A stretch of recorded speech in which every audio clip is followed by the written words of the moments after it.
Your Excellencies, ladies and gentlemen, good morning, good afternoon, and hello to everyone from wherever you may be connecting around the world. It's a great pleasure to welcome you today to this Africa Day event, to the Africa Day at the High Level Political Forum. I'm delighted to welcome you all on behalf of the co-organizers of the event, the Office of the Special Advisor on Africa, the United Nations Economic Commission for Africa, the African Institute for Development and Economic Planning, and the United Nations Development Programme. The Africa Day at the HLPF has been established as a unique event and one which provides an unparalleled opportunity for exchange of experiences and best practices, as well as a platform for empowering African strategies for sustainable development. For those of you who don't know me, my name is Jean-Paul Adam, and I'm the Director for Technology, Climate Change, and Natural Resources in the United Nations Economic Commission for Africa. And I'm very pleased to be your moderator for today. So in this era of COVID-19, we're all focused on accelerating development to achieve Agenda 2030 and Agenda 2063. Our theme today is leveraging digital technology in the context of COVID-19, an inclusive, healthy, resilient, and peaceful Africa. Digital transformations are critical for Africa to achieve the paradigm shift in its development that can truly address inequality and build resilience. Even if we've seen real progress in Africa in the last decade, driven particularly by robust economic growth, Africa remains the most vulnerable of all continents. And it is evident that we need to look not only at economic growth, but the value that economic growth brings in terms of strengthening our societies. Digital technology can allow us to transform the way in which our economies are organized. They can empower our citizens, create new employment opportunities, facilitate inclusion, and also better measure how well we are doing in responding to the challenge of sustainable development. We look forward today to hear how many African countries participating in the HLPF and others have already adopted strategies to build back better around the judicious use of digital technologies. We will also aim to address the numerous barriers that still exist and reflect on the use of digital technologies to accelerate our immediate response, as well as the medium to long-term ability of African countries to create a template for a sustainable future. So just to summarize the organization of our event, in the opening segment, we will have the pleasure of opening remarks by Mr. Tamrat Samuel, the Acting Special Advisor of the United Nations Secretary General for Africa. And this will be followed by the remarks by Her Excellency Ms. Vera Songwe, the Under Secretary General and Executive Secretary of the United Nations Economic Commission for Africa. And this will also be followed by remarks by Ms. Haruna Eziakonwa, the Assistant Secretary General and Director of the United Nations Development Programme, Regional Bureau for Africa. This will be followed by a statement by His Excellency Professor Paul Mavima, the Minister for Public Service, Labour and Social Welfare of Zimbabwe, and Chair of the Bureau of the 6th Africa Regional Forum on Sustainable Development. And then we will have a special keynote address by Her Excellency Dr. Amani Abu Zaid, the Commissioner for Infrastructure and Energy of the African Union Commission.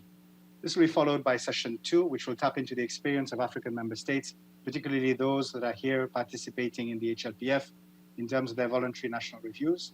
And session 3 will feature a panel discussion to identify strategies to leverage digital transformations for African countries. So a few introductory guidelines for us to keep in mind as we proceed.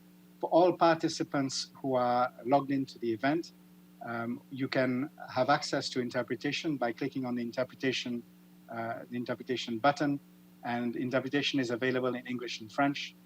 We will ask participants who are not panelists, those that are logged on, not to raise their hand because we will not be able to unfortunately give them the floor, but we will ask everybody to continuously place your questions in the chat function and using the Q&A function. And we will attempt throughout the event to answer these questions and allow our panelists to give feedback on these questions.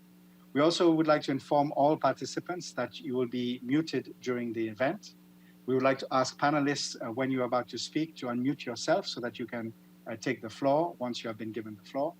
We'd also remind everybody that the event is being webcast on UN TV, on UN Web TV, and everyone can follow that if you're having problems in signing into Zoom. And we also inform participants that the event program and the French and English versions of the concept note are loaded into the chat. So I have great pleasure now for us to proceed immediately into our opening segment and to introduce Mr. Tamrat Samuel, the Acting Special Advisor on Africa, to deliver the opening remarks. Over to you, Mr. Samuel. Thank you. Thank you, Jean. Excellencies, distinguished ladies and gentlemen, I would like to welcome you all to the third day at the high-level political forum on sustainable development. This is the third Africa Day, which is taking place this year under unique and challenging circumstances. 2 years ago, the United Nations Economic Commission for Africa, the African Commission, the United Nations Development Programme, and the Office of the Special Advisor on Africa decided to launch this forum as an annual event, a platform for African member states to share experiences and on the path towards sustainable development. Today, we meet to discuss the role that digital technologies can play in helping African economies and societies to leapfrog toward an inclusive, healthy, resilient, and peaceful Africa. As we work together to accelerate progress in the implementation of the Sustainable Development Goals in the context of the Decade of Action, digital technologies can be very instrumental in achieve the Africa we want and to ensure that no one is left behind.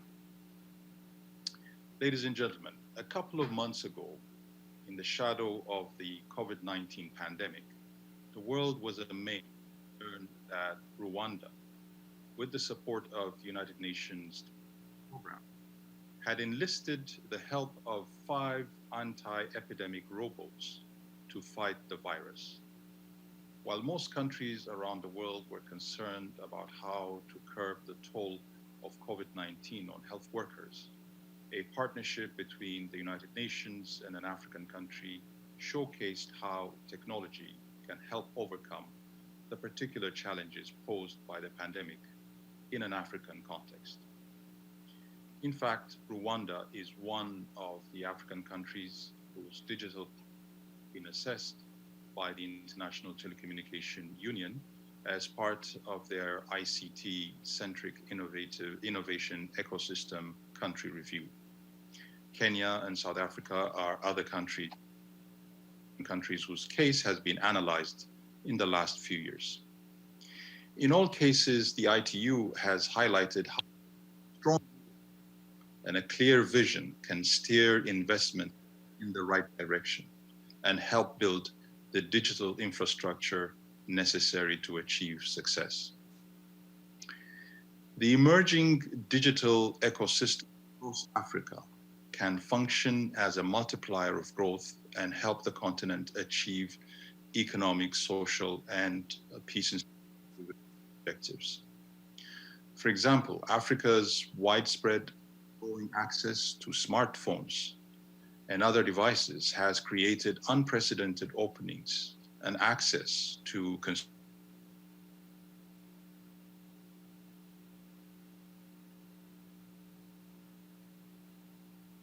We seem to have lost the sound. I'm not sure if it appears that Mr. Samuel, Your Excellency, has been muted. I'm not sure if you've been muted from your side. Can you hear me now? We can hear you now. Please proceed. Okay. If I could ask you to take another 2 minutes because we are a bit tight on time. Thank you. Okay. Back to you. For example, Africa's widespread and growing access to smartphones and other devices has created unprecedented openings and access to consumer information, e-banking, networking, or job-creating initiatives, and has yet unexplored potentials to support social inclusion and significantly advance equal opportunities. Another example comes from Tanzania, From 2006 to 2017, the percentage of people with access to some kind of financial service grew from 11% to 65%. However, only 2% of Tanzania's population has access to traditional bank accounts. The huge increase is mainly due to the mobile transaction service that was introduced in the country in 2008. In the context of COVID-19, expanding and deepening the use of digital technologies across Africa is an imperative for recovery. It is an unprecedented opportunity. Empowering women and young people through enhanced STEM training, for example, can take advantage of the continent's demographic dividend and capitalize on opportunities for the fourth industrial revolution. Furthermore, as the continent takes steps towards implementing the African Continental Free Trade Area, AFCFTA, and scales up its economic integration, technology can be leveraged to boost market and financial access. Digital technology can be critical and unique tool to make the AFCFTA a reality.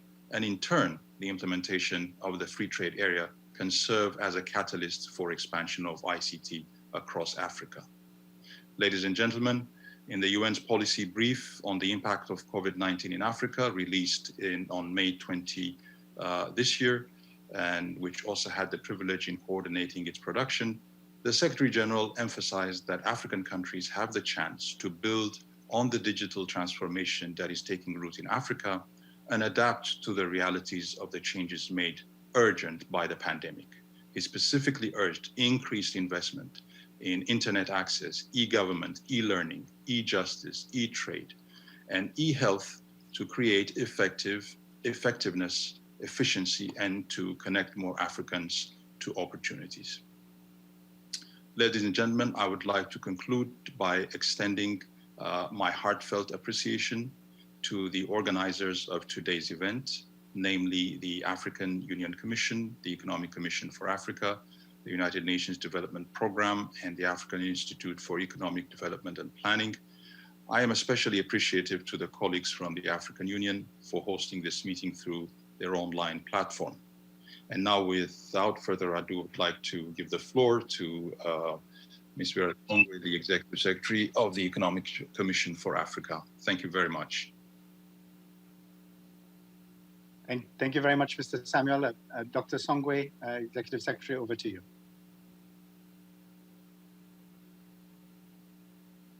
I believe you are still muted. If you could just unmute your, thank you. Thank you. Many months after doing this, we're still not used to getting back on our mute. Thank you very much, Mr. Tamrat Samuel, for that, I think, very nicely set into context introduction. I want to say hello as well to my sister Ahuna that I see on the screen, and as well to Minister Paul Mavima. Hopefully this time around we're not going to cut you. And of course to the Commissioner from the African Union, Amania Buzaid, and everybody else that is on the screen, Madam Aisha Burama Khan. This event is put together by the African Union, the Office of Special Affairs for Africa under the SG, and of course the UNDP and the ECA. And we thought at the end of this whole conversation, which we've had over the last 3 days on this fora, maybe we leave you with 2 or 3 messages, because I think every meeting that most of us would have attended has talked in one form or the other about COVID and about internet connectivity. Next slide, please. I just wanted to leave you with some numbers, because we've been listening to people for so many days that I think getting 1 or 2 visuals will be good for you to see. The first thing is that in this very difficult, next slide, in this very difficult context of COVID, Africa's growth has taken a huge hit. We may not be as badly hit on the health side, but we have been terribly hit on the economic side. We have gone from about 3.2% growth to, we're estimating, and this is just an estimate because nobody really knows how long this would last and if there would be a second wave, to almost 0% growth. That is a huge hit for the continent. And we believe that the only way that we can build back better, next slide, the only way that we can build back better is to see how we can use technology. We are meeting today on this forum through the use of technology. And I think Mr. Samuel Tamrat has talked about the importance of technology for all of us. I just want to leave you with two numbers. Eventually they will come up. The total African population is 1.3 billion people. We have about 714 mobile phones in total on the continent, but only 36% of those are actually smartphones, so about 260 million. So as much as we talk about internet connectivity on the continent, not many countries are fully connected. And so the conversations around whether, we can actually take advantage of the digital age still remain, I think, an important conversation. And that's why for Africa Day today, about this, both access to the broadband services, the cost remain quite high, and we need to do something about that. What has ECA been doing? ECA has launched a very unique partnership with 5 of the 4 largest internet and telephone subscribers of the continent: Airtel, Vodafone, MTN, Econet, and now we have Safaricom, Ethiotel. And we are able to reach this 714 million people, either on their smartphones or on their handheld phones. And the reason we were doing that was to do 3 things. One was to see, and this is going to be the first time in the history of the continent where all the smartphone providers come together to say, how can we respond and help respond to this crisis? Ministers of Finance on the continent have been amazing, and I also want to thank the Ministers of Development, because they have been able to waive all the regulatory rights that were needed to make this actually come into being and make this possible. And so we can send messages to 714 million Africans today on their smartphones and or on their mobile telephones through SMSs and get questions back. So 3 innovations. One is the telecommunications teams coming together to do this together in each country with one a short code number. Secondly, it's a 2-way conversation. We can send messages in, we can send messages out. We must thank Smart Africa that has been an amazing partner on this, MTN, again, Vodacom, Airtel.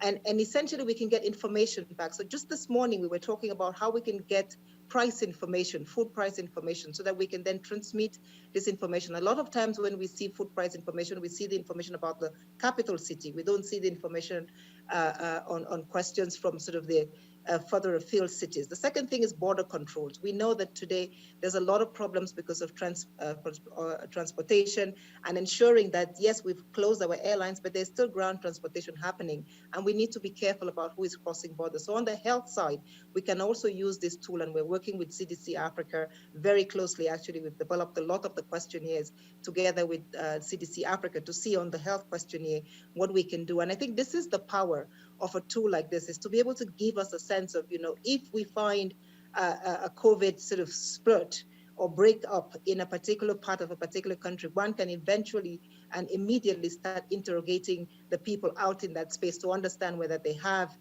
the right testing kits and what kinds of PPEs they have. And then we have now linked it to an artificial intelligence platform, and all this using African technology, African capacity, African innovation. And for me, I think this is the beauty of it, is using the youth to be able to use this and scale this up in ways that we hope over time will become even more important.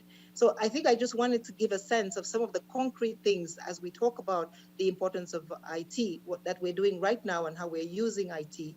And thanks to this kinds of collaboration, UNDP, African Union, ourselves, ITU, Smart Africa, to immediately begin to respond to the crisis. Of course, additional resources are needed, and hopefully that we can get a lot more to do a lot more and a lot faster with this tool as we go forward. So the potential for IT on the continent is amazing. I think we can combine the old and the new, and this is what we're doing here to make sure, but we do need our policymakers to finally bring down the cost, increase the access, and ensure that there is more broadband for all, particularly for women and the youth who are the ones developing the systems. So I look forward to a very exciting conversation today around the power, the potential of ICT, not just for COVID, but for how we build back better and how we ensure that the Build Back Better conversation is more collaborative. Thank you very much. Thank you very much, Madam Executive Secretary, and for injecting this energy and optimism. I now have the great pleasure to directly invite Ms. Ahuna Eziakonwa, the Assistant Secretary General and Director of the United Nations Development Programme Regional Bureau to Africa. So Ms. Ahuna, you have the floor. Over to you. Thank you so much. Thank you very much. Back over to you. Yeah. Good afternoon, good morning, everyone. And Dara, thanks for that very insightful presentation. It really gives us a sense of what's possible. Ambassadors who are here, I see a few of them, and our keynote speaker today, Dr. Buzaid. Ladies and gentlemen, greetings, and very great honor today to be co-hosting this with sister agencies and organizations. You know, I think it's been said already, so we don't need to keep beating this on the head, but really COVID-19 has taught us many lessons, and one of them is the significance of digital technologies in our lives. Not just in the life of our nation, but in the lives of our families, just in human relation, period. And it's not anymore a debate as to whether we need this or not, is how we amplify it as an instrument, as an enabler for Africa to transform. And we see this enabling function in many areas. We see that amidst the lockdown, for instance, closed borders and economic contractions, digitalization has supported Africa's efforts to fight the pandemic, as has already been said, but also it has revealed that we can be resilient through this instrument. In Rwanda, which was already mentioned, we saw the deployment of the robots in the treatment of COVID-19 patients, leading the way on how technology can limit the spread of the virus. And we see increasingly countries that really adopted technology and digitalization early, were at the forefront of dealing with this. It's, you know, the second point I want to make here is digitalization is a necessary ingredient for effective governance.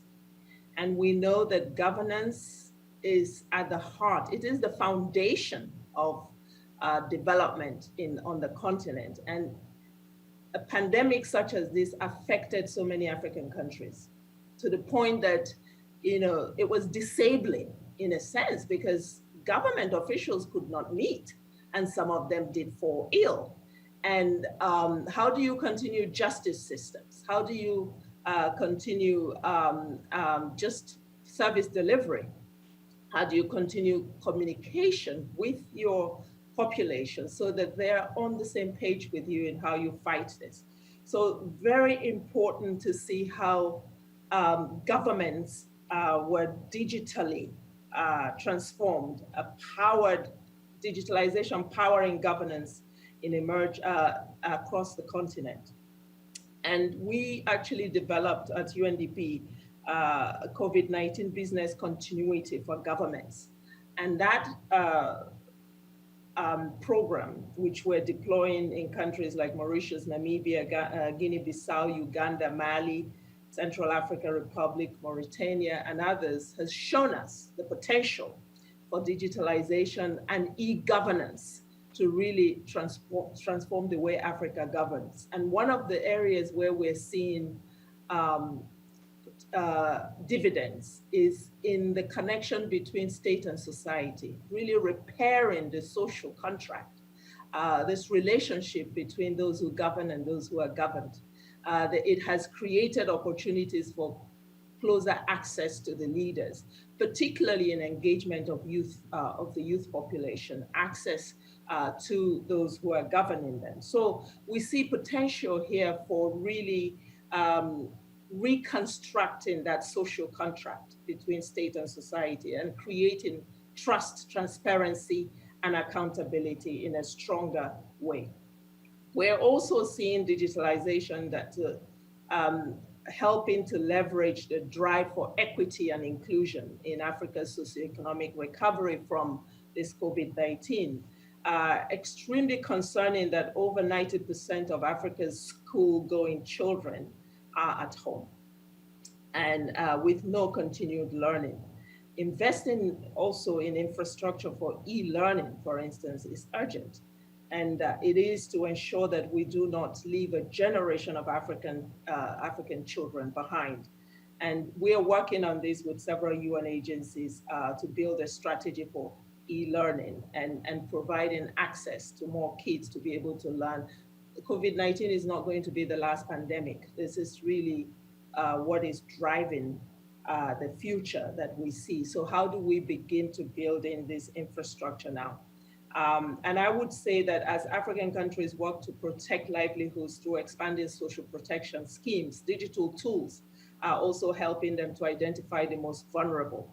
We're seeing this in several countries. I'll give you the example of Togo, where a digital program called Novisi, which is a digital cash transfer program, has really opened the doors to that government understanding how to reach its most vulnerable with crucial social protection support.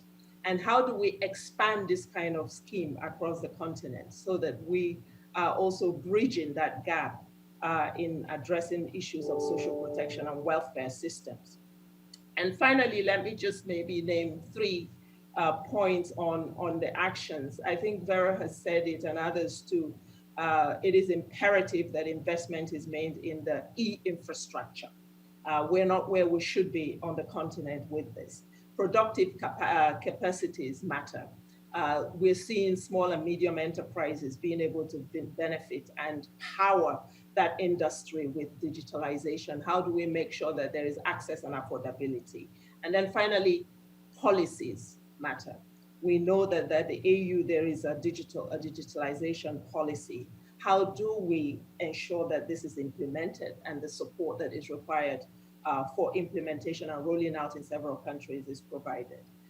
So I think here we have a win-win, Jean-Paul. I think something that if we as Africans could begin to pick up on the lessons that we've learned in the last few months on the response to COVID and then package that, bundle that into a big development initiative, we will be in a better place. Thank you very much, and wonderful to be part of this circle. Thank you very much, Ms. Ahuna, and for emphasizing that we need a new form of governance focused on trust and transparency.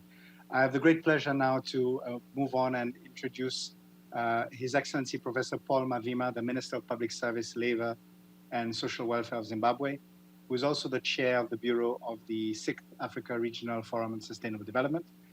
Just before I give you the floor, Your Excellency, I would also just like to highlight to all participants that the previous PowerPoint presentation made by Dr. Vera Songwe is now available in the chat for downloading.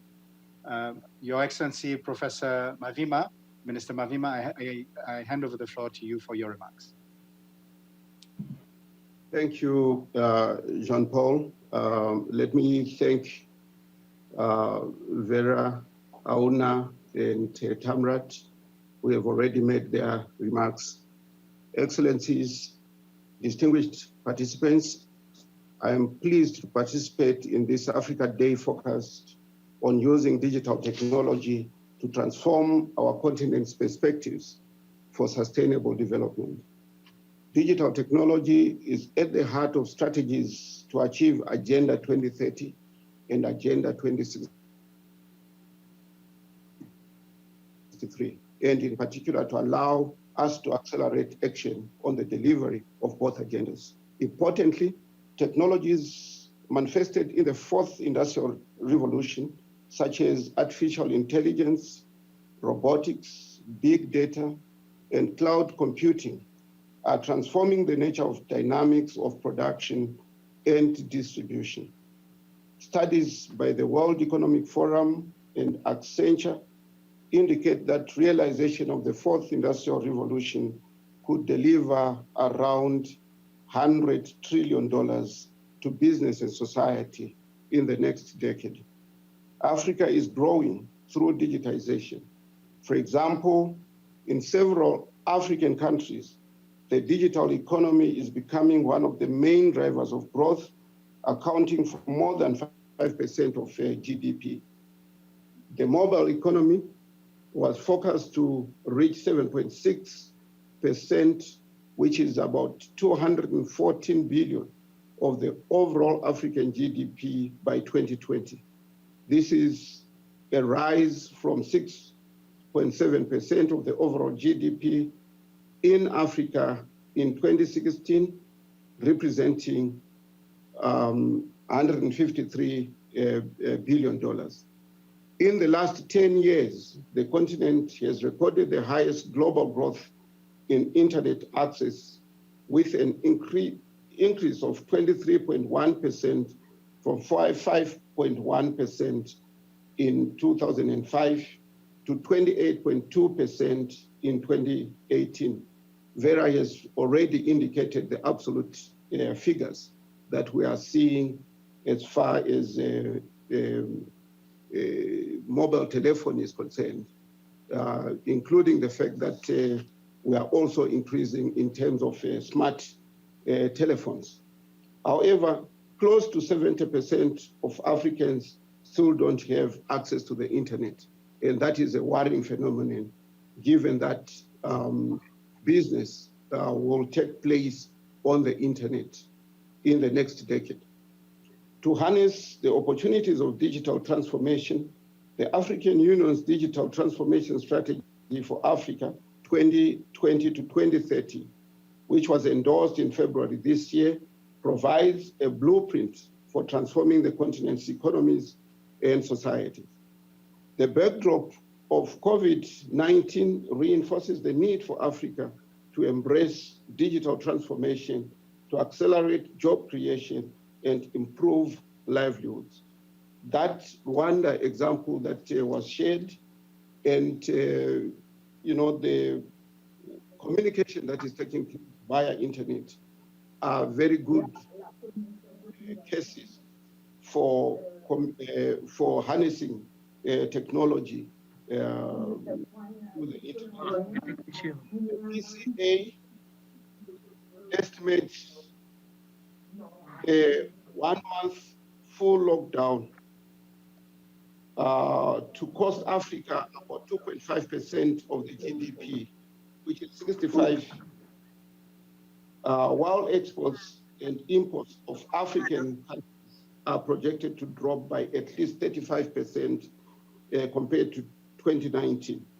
African countries must embrace the opportunity to revisit the organization of national and regional value chains by harnessing digital technologies and building on the opportunities that are available through the African Continental Free Trade Area.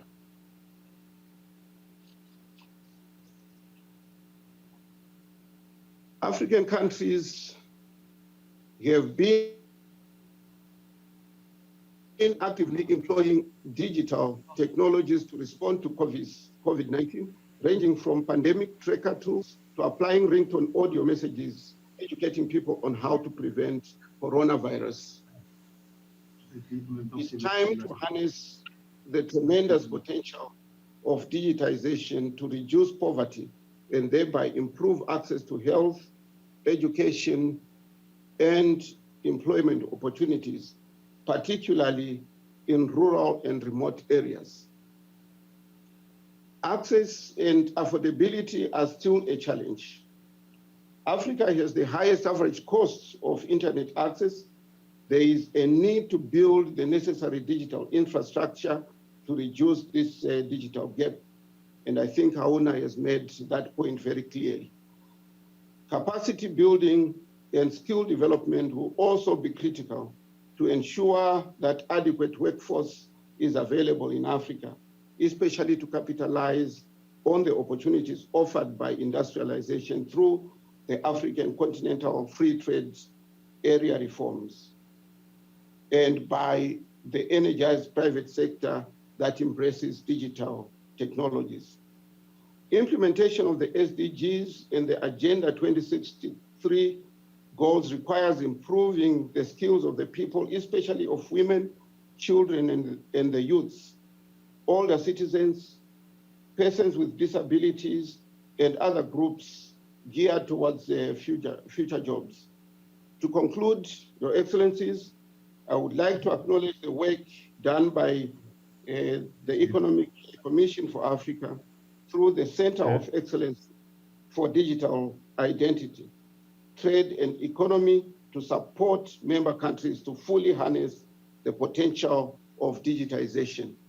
I would like to also congratulate Ms. Vera Songwe Executive Secretary of ECA, on the successful launch of the Africa-wide COVID-19 digital platform.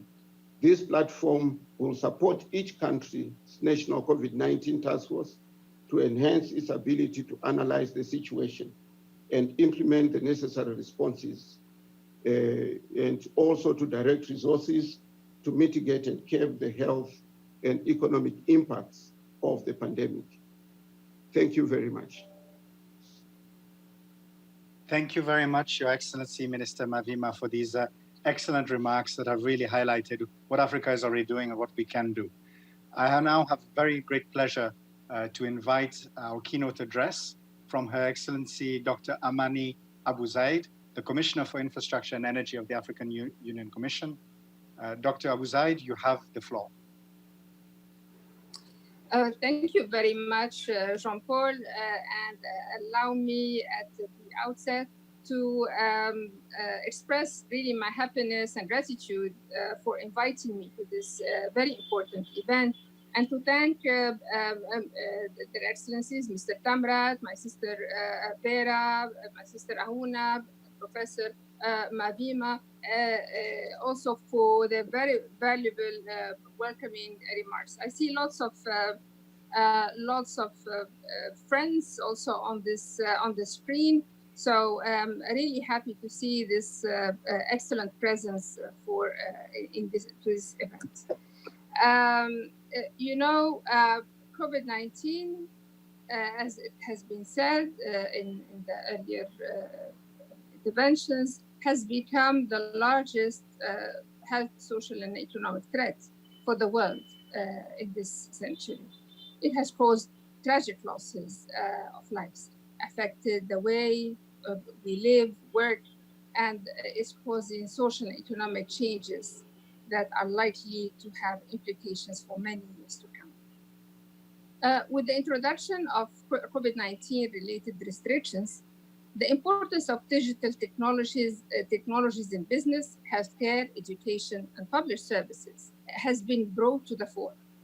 Whether you're an individual, an enterprise, or a government, online means lifeline. And Africa has embraced the use of digital technologies on an unprecedented scale to keep our people safe, as well as to ensure continuity of general life, education, and business. I'm really happy and proud to see that many of our governments and services have, for instance, adopted digital technologies to track, trace the infected people, the use of data as well for the containment measures or identifying the communities at risk, and so on and so forth.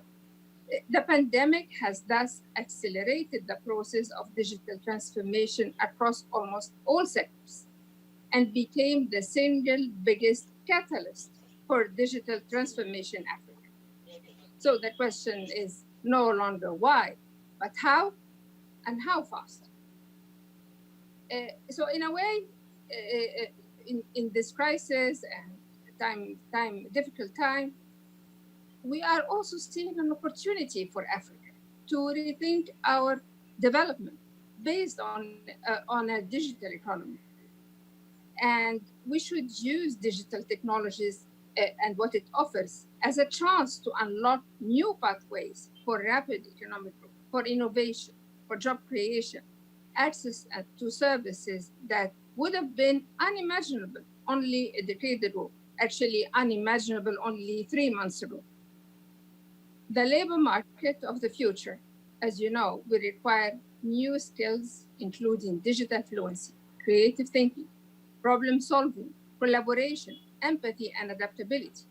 With these new demands in place, it would be remiss of Africa not to strengthen our biggest asset, the youth who make up around 60% of the continent's population. Appropriate action will help our continent to harness this promising demographic dividend. Furthermore, a proactive stance is likely to reduce the risk of massive labor substitution and endemic unemployment, while enabling the continent to leverage the new entrepreneurial and economic opportunities associated with the digital economy. Equitable, affordable access to digital infrastructure has never been more important than now. With the increased demand for digital technologies in response to the COVID-19 crisis, there is also the risk of broadening the digital divide, or also the risk of increased cyber threats and attacks. Though our continent has the fastest internet penetration, access to internet remains out of reach for most people on the continent. Only 39% of the continent is connected, and very often in low speeds, and very often this connection is unreliable. And we must understand that digitalization also relies on energy. So when we say that more than half of the population of this continent do not have access to energy, that also means they do not have access to digitalization. Women are at a disadvantage, whether at owning a smartphone, access to internet, or having adequate skills to use it. This digital divide exacerbates economic inequality and lack of opportunity. Universal access to high-speed internet should be prioritized before the increasingly widening digital divide becomes irreversible. Too few citizens have digital IDs or transaction accounts, blocking them out of access to critical services and e-commerce. Digital startups struggle to attract funding, and traditional businesses are only slowly adopting digital technologies and platforms to boost productivity and scale and sales. Few governments are investing strategically and systematically in developing digital infrastructure, services, skills, and entrepreneurship. To become tomorrow's innovators, entrepreneurs, and leaders, Africa's youth need to be empowered with their digital skills and access to technology and markets that are essential to thrive in an increasingly digitalized global economy. So, but digitalization, as you know, cannot just happen by itself, or it's not a cure to all. Emerging from this pandemic will depend on integrating digital strategy within our country's broader development agenda. As we move in this direction, some fundamentals can help guide pro-digital policies. I did say, deploying adequate high-speed infrastructure to support the development and use of digitalization is absolutely critical, especially in rural areas. Very often, the world, they talk about only the gender divide. We, in Africa, we also have urban-rural divide when it comes to digitalization. So it's important to know that.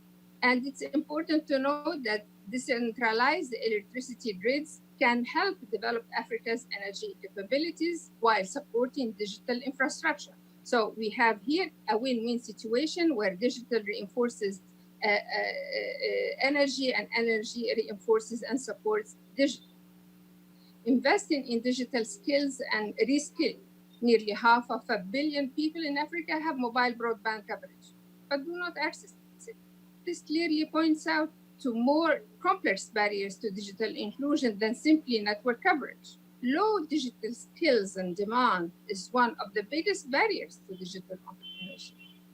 Investment must be channeled into broad-based skills development in order for all Africans to get the most out of connectivity and develop an African digital ecosystem of local digital content and services. And speaking of developing local digital content, our aim should be a technology that is adapted to Africa, providing African solutions to African problems by African people. And that's why I emphasize local content and use of natural languages to allow us to localize and adapt this technology for us. And I'm happy that actually to see that there's a growing applications, platforms across the continent, and many initiatives in that direction. Digitalizing public services at scale. COVID-19 crisis has accelerated initiatives around e-health, e-education. Just as an example, only a year ago in my own country in Egypt, when there was a talk of converting into the use of tablets in education, people were asking why and what is the use of that and how are we going to do it and whether it's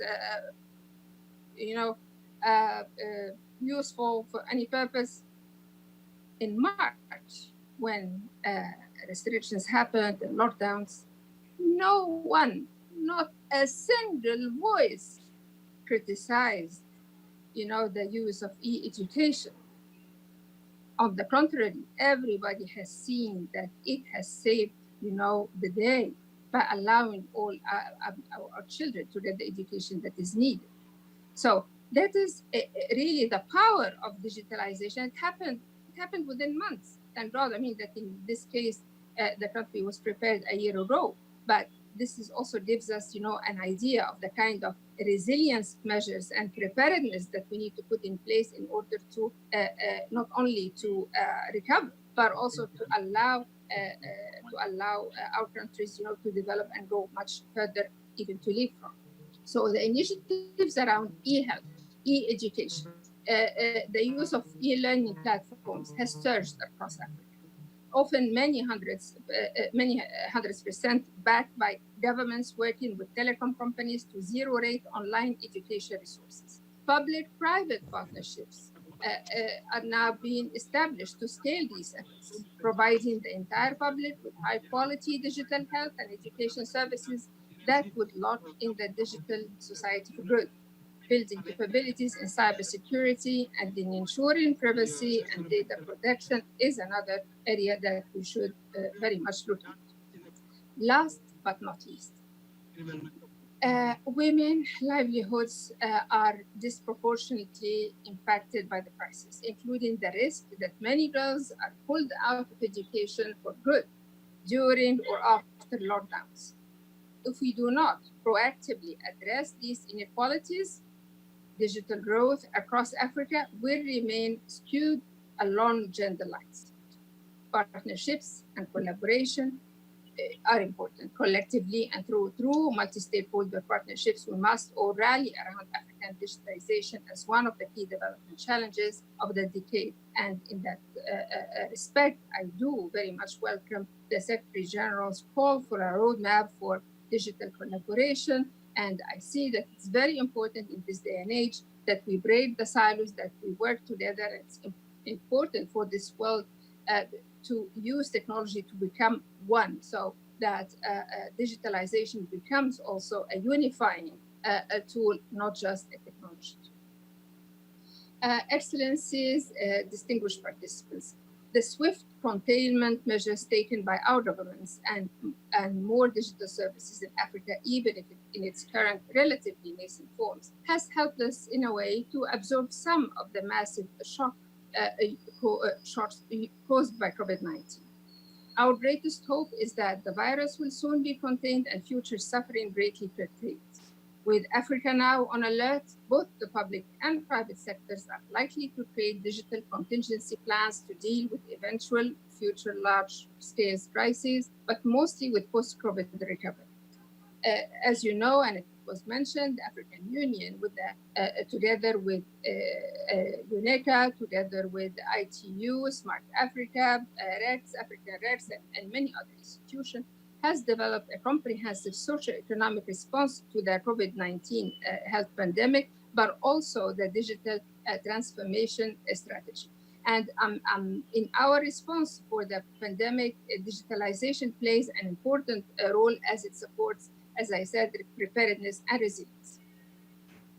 As they say, never waste a good crisis.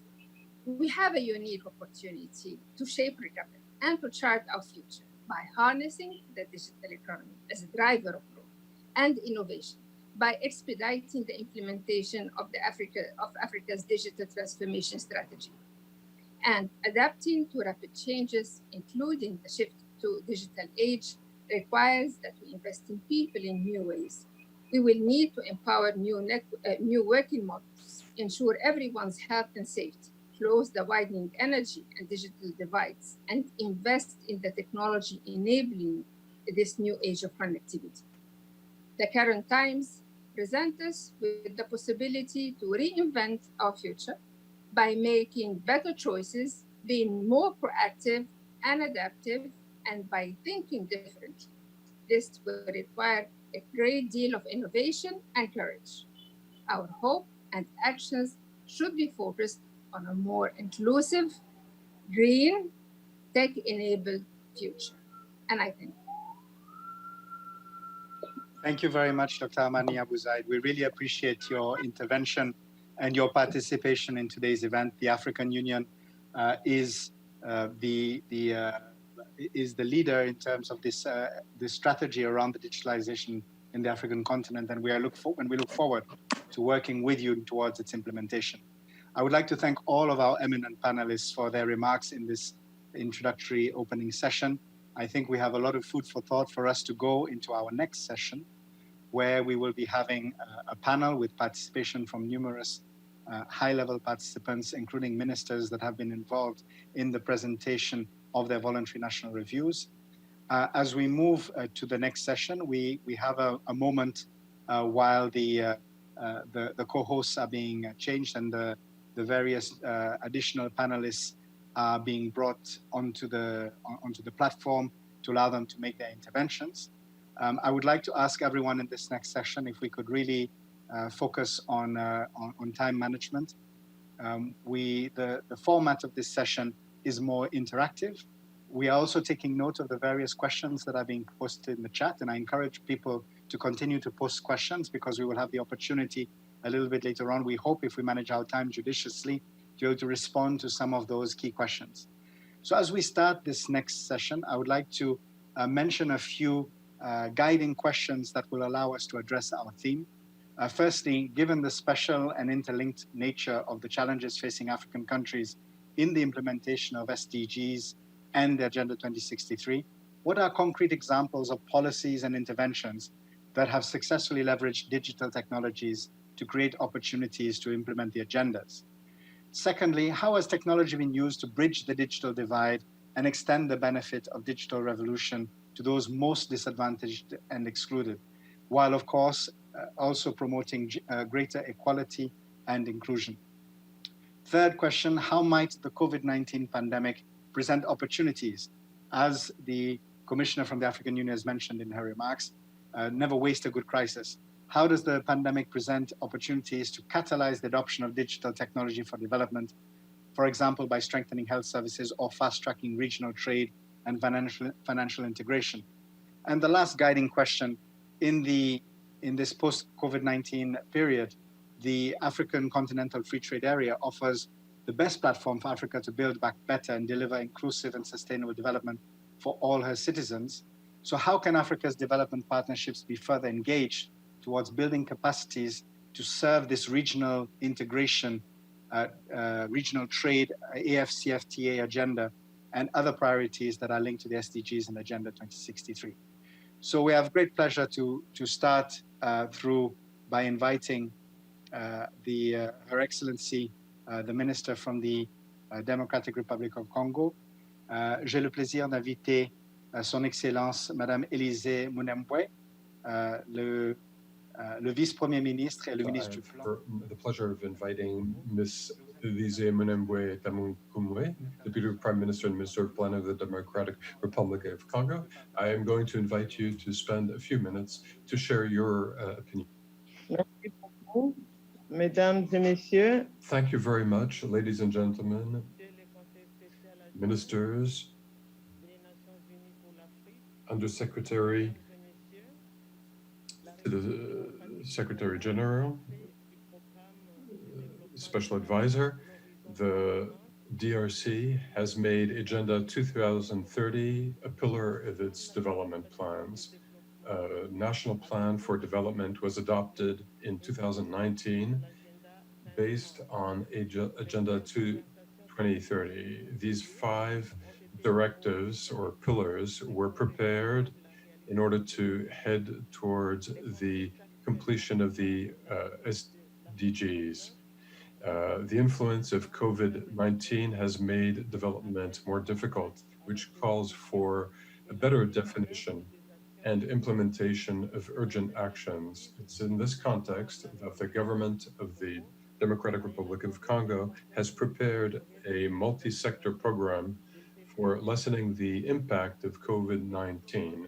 The sustainable development requires investment in digital technology. So the National Strategic Development Plan has placed the development of new technologies and the promotion in the forefront, including communication technology in the 5-year plan. This was strengthened by the National Digital Development Plan, modernizing the state, better access to services, decentralized services. Transparence des gestions, ainsi que la valeur ajoutée pour toutes les catégories socio-professionnelles au regard de leurs besoins. Un programme d'investissement tant dans les infrastructures de l'information que dans le capital humain est entrepris à cet effet. Par ailleurs, dans le contexte de la COVID-19, le gouvernement de la République démocratique du Congo, avec le concours des partenaires techniques et financiers, appuie plusieurs initiatives locales, privées, qui vont dans le sens de la prévention et la gestion de la pandémie, ainsi que l'accompagnement de plusieurs secteurs à s'adapter aux changements imposés par celle-ci. As well as the adaptation, so those of the adaptations needs to be mentioned. We need to mention VIAMO. We call them VIAMO solution. This application strengthens this transparency in the sharing of information related to COVID-19. COVID-19, it is an application for a business which has a purpose to connect local farmers to consumers. School app. This startup gives a digital solution to make a pedagogical context on a virtual level for the school in Congo. It can create a tablet which can be used without any access to the internet.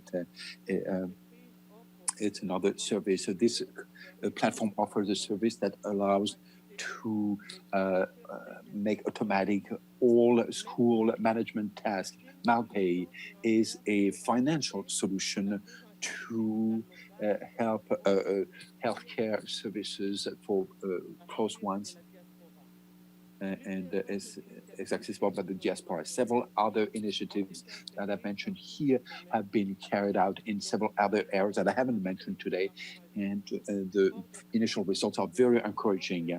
On that basis, my government is planning to expand and to support in other key areas, and to make sure that no one is left behind. There's no doubt the budget constraint increased by the pandemic, limit our public action. But my government is working hard to maintain this dynamic in order to implement and reach the goal of the SDG, and appeal for and call for a large cooperation on the continental and regional level based on the concept of solidarity between Africans and the sharing of experience. Ladies and gentlemen, the commitment of the DRC in the digital revolution will accelerate during the next decade based on this initiative. It is urgent for the governments to, and my government in particular, to act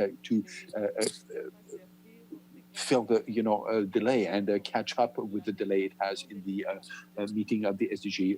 Only with other participating can we achieve this goal, and therefore all the other stakeholders must be involved and help the government so that we manage to succeed with this agenda. For its part, the government of my country is committed to encourage all the actors in this area. Thank you very much. Thank you very much, Madam Minister, for these very concise remarks. And I have the pleasure to move to the next. The Minister could not be with us in person, but we have a video presentation from His Excellency, Mr. Mamburi Ninje, the Minister of Finance and Economic Affairs of the Gambia. If we are ready to present the video.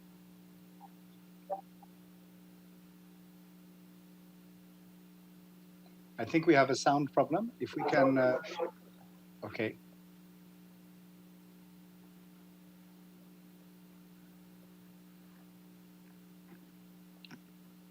It seems we are still having a little bit of difficulty. Okay, we'll proceed.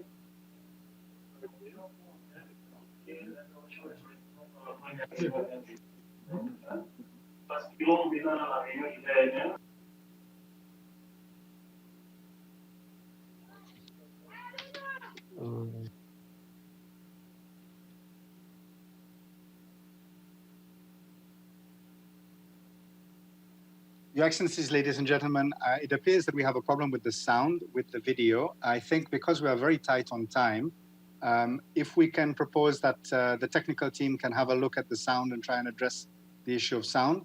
I think it's probably best that we proceed to our next speaker in the interim, and we can come back to the video.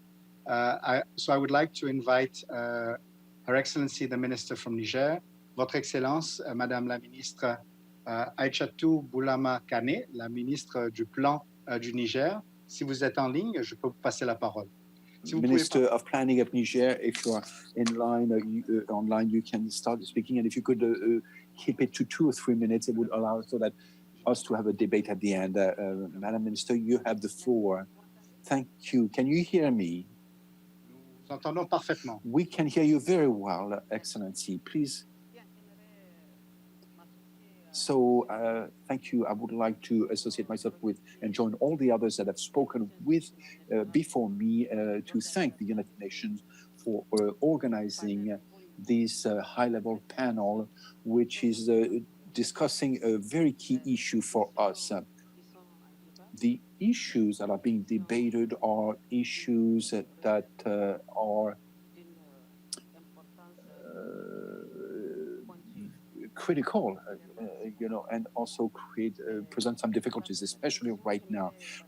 Relating to the first question, I would like to remind everyone now that you are perfectly right to talk about interdependence between the two programs, the Agenda 2030 and the Agenda 2063 of the African Union, which are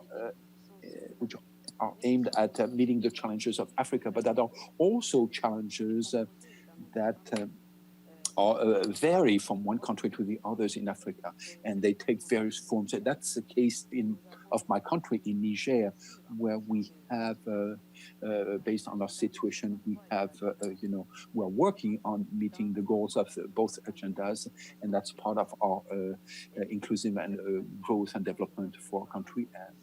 And this strategy for Niger, which itself is also a 5-year plan for our economic and social development for my country.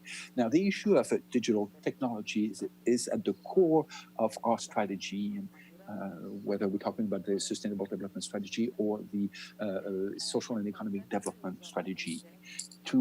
To such an extent that in Niger, we've adopted a strategic plan which we called Niger 2.0, with ambitious goals so that we reach by that we should reach by 2021. So that we want to have a coverage at 100% of digital technology and a penetration rate of 70% also shortly, within a few years. And it's not impossible, because since we have deployed those strategies, and for 10 years now, we are very close to our rate of penetration. We went from 25% to almost 50% today. So this choice was made for what reason? Because we understood that based on the challenges that are the challenges that Niger is facing, we needed to find a way to really change everything and start from scratch. In other words, digital technology allows you to change, the whole situation, because it allows to tackle issues that are very pragmatic, if I may say, that are very concrete. For example, we want to be able to inform a farmer, for instance, about the price of agricultural inputs. It allows also a farmer to call up a platform and to get some information about some diseases that affect his his activity and maybe the solution that he has or she has adopted are not suited. So I'm talking about issues that are related to agriculture and linked to food security and all the big issues that we went through. The crisis that we faced, droughts and other areas. So now with digital technologies, we can have access to the farmers in the fields. We have access to women in villages for any issue of prenatal consultations or visits. We have access to kids and to teachers in the villages, for basic social services. So we have access to all the public services that are offered by the state and that are useful for all the people in my country. So for us, digital technology is a huge opportunity to accelerate the development movement, and that's an acceleration factor for our growth and our development.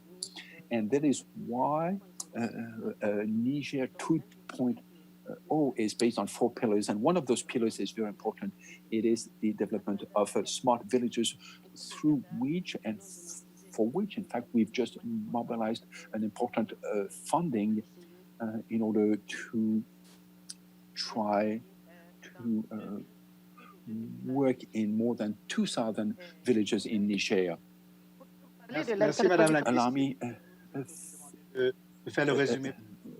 Thank you. If I may ask you to summarize, within the next minute or two, that would be wonderful. Thank you.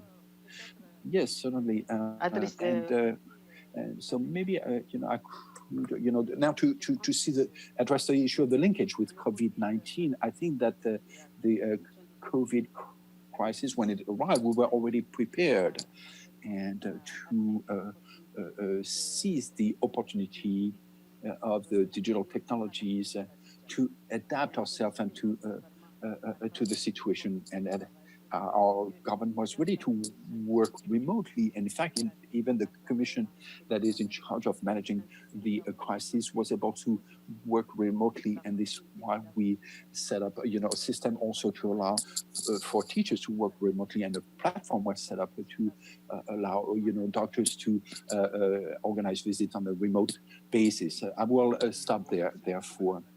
I want to thank you very much, Madam Minister, for these remarks with very concrete ideas, and also you have been sharing the experience of Niger, which is really very valuable. I have the pleasure now to give the floor to Gambi, which will speak through a pre-recorded video. So I would like from the Gambia, which I believe might be working now.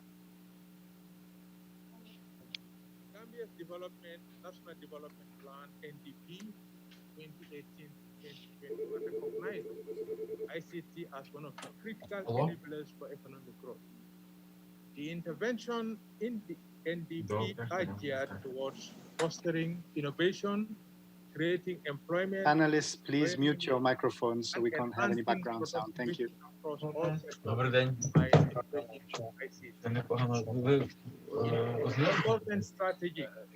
Strategy plans and policy objectives. The Gambian ICT sector.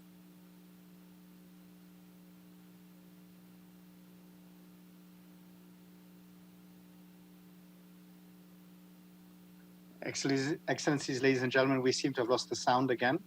Can we fix this quickly?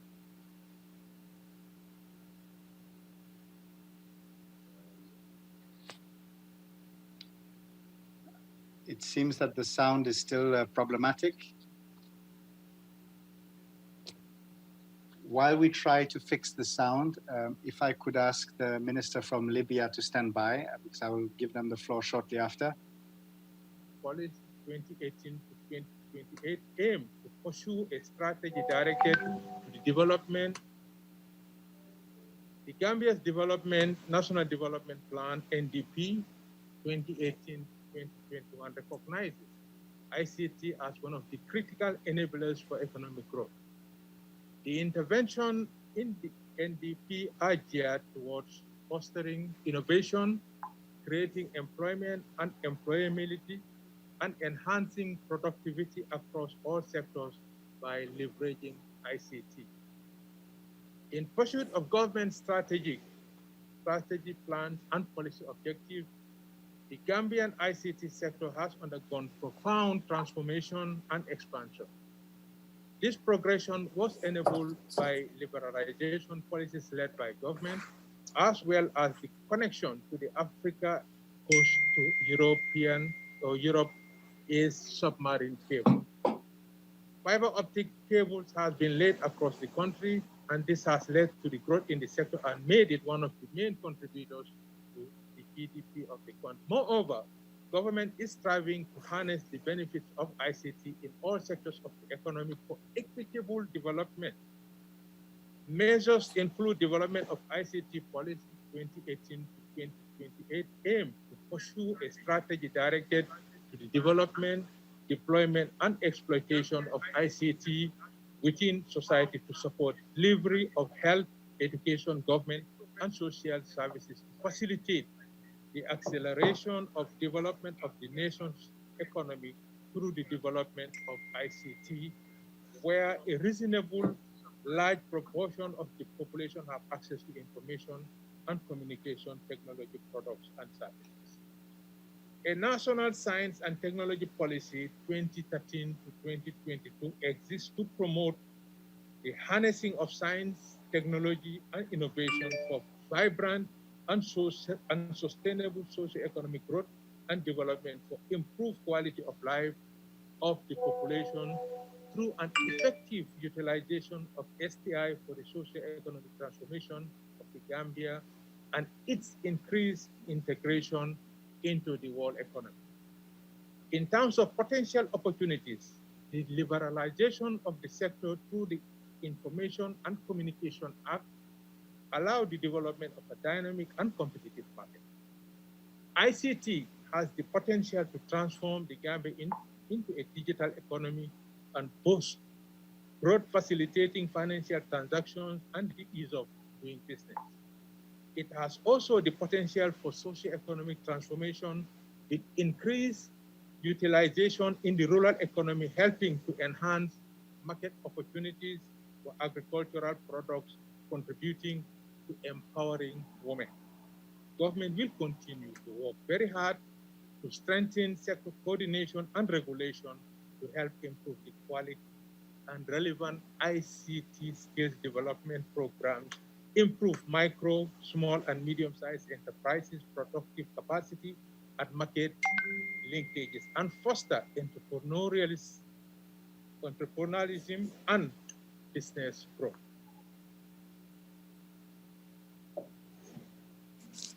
Okay, thank you very much. I think, we regret very much the problems that we've been facing to screen that video. We'll make sure that it's available on our website.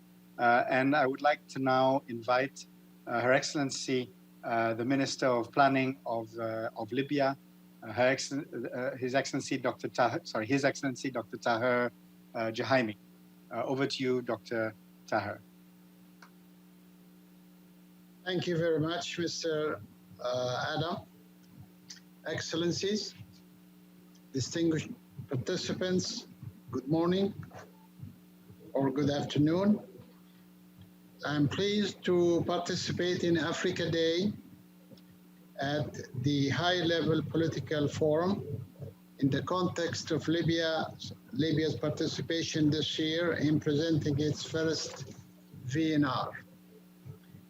Libya has the determination to achieve both the UN's 2030 agenda and Africa's 2063 agenda.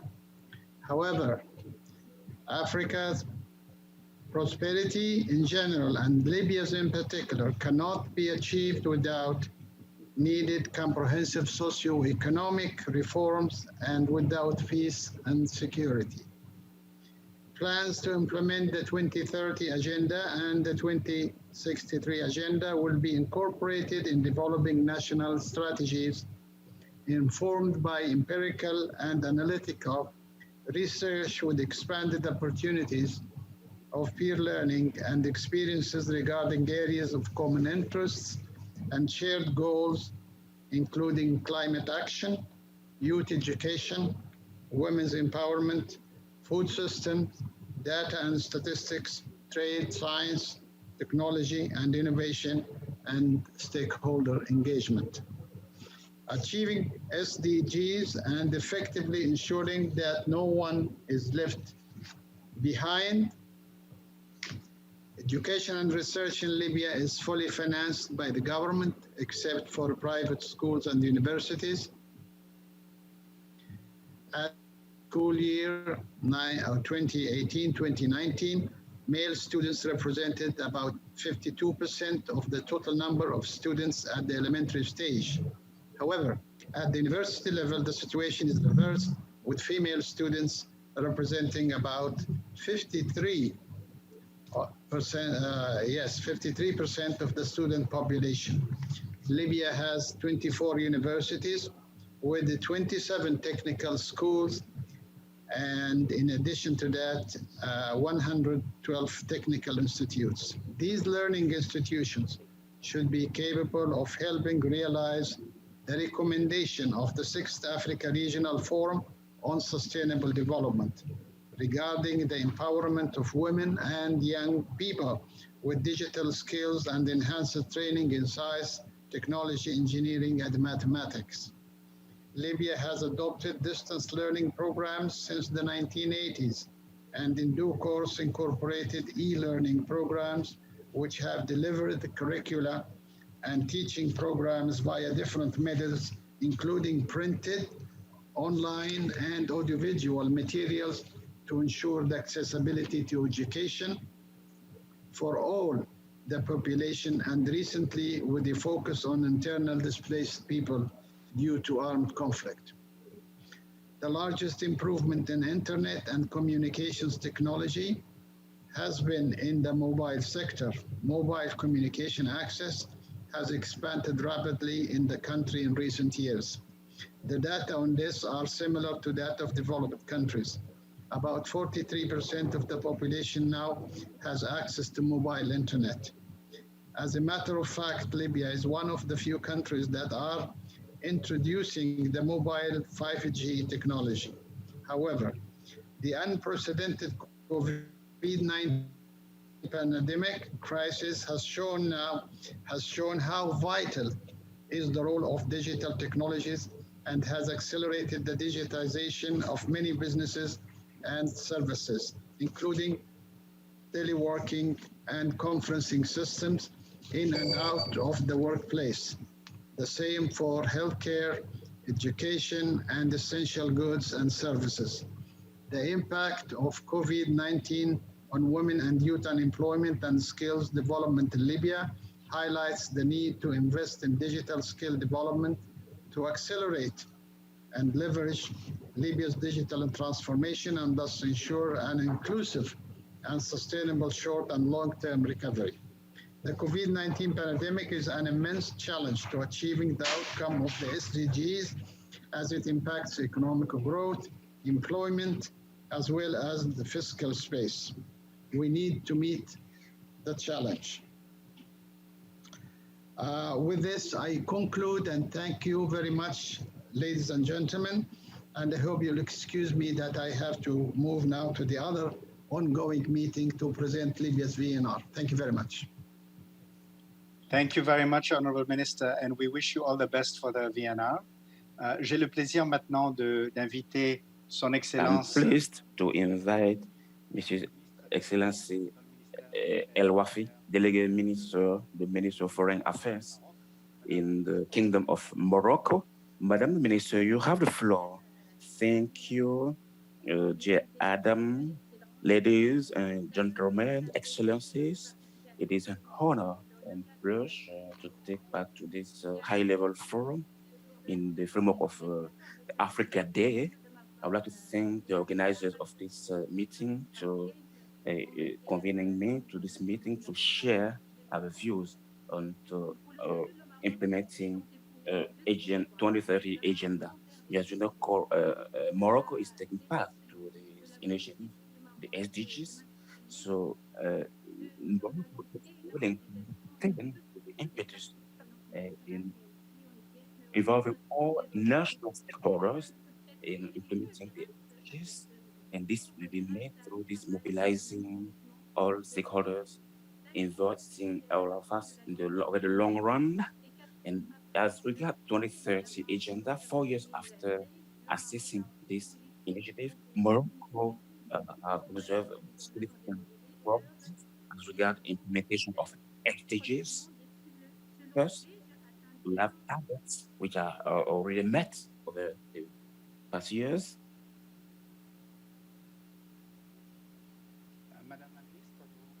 Madam the Minister, we cannot hear you. I don't know if technical issue.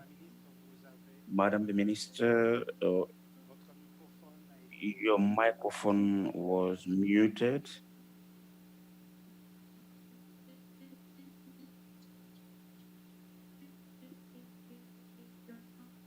Ladies and gentlemen, it appears we have an audio problem. Madame la Ministre, est-ce que vous m'entendez?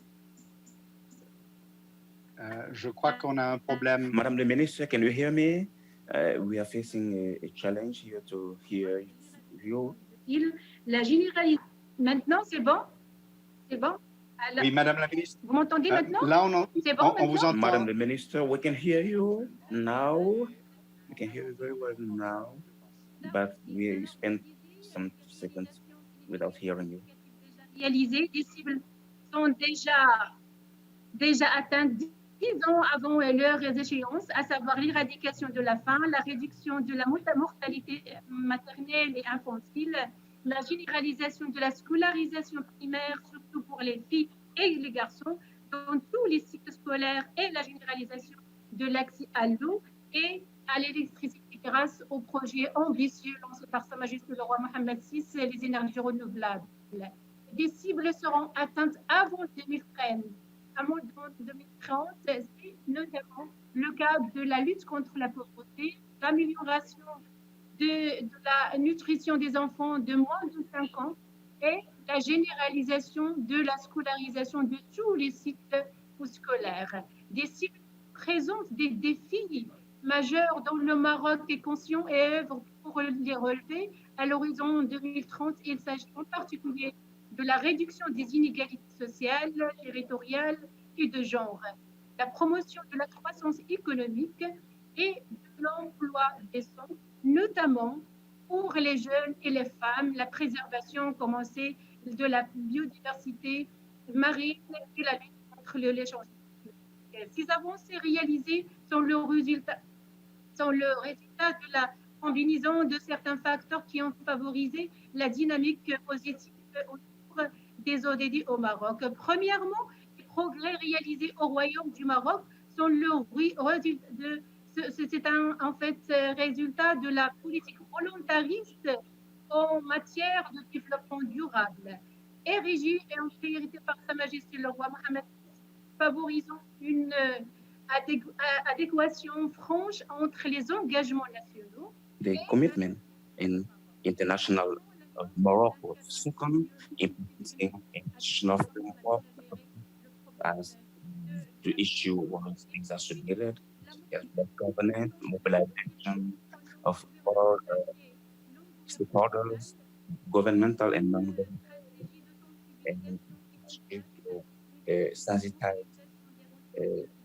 resources, diversified resources, and an effective cooperation with the contextualization and to take ownership and assess the SDGs. And to conclude, I would like to implement and strengthen the ownership of implementing this process in the framework. The Majesty King of Morocco launched an initiative to update the model of Moroccan development with evaluating of stakeholders and multiple challenges that Morocco is facing in various areas, notably education, training, employment, and social protection. And the issue of youth. His Excellencies, ladies and gentlemen, the regional dimension is also cooperation of the Kingdom of Morocco. This cooperation is making by partnership in the area of social economy, cultural, and environment, with the objective to deepen and speed up the process of regional integration and sub-regional integration, and to contribute to implement the process in this framework. I would like to share with you one study, the last commitment of Morocco in favor of African development initiative from the kingdom is being putting in place an operational framework so as to support countries, African countries, in the management of this pandemic. Though is it made in the framework of the African solidarity. This was made possible by sending medical aid to about 15 countries in Africa. Excellencies, ladies and gentlemen, I would like to show you the Kingdom of Morocco is still convinced that the African commune action is the better pathway to speed up this management of this. Thank you, Mr. Minister.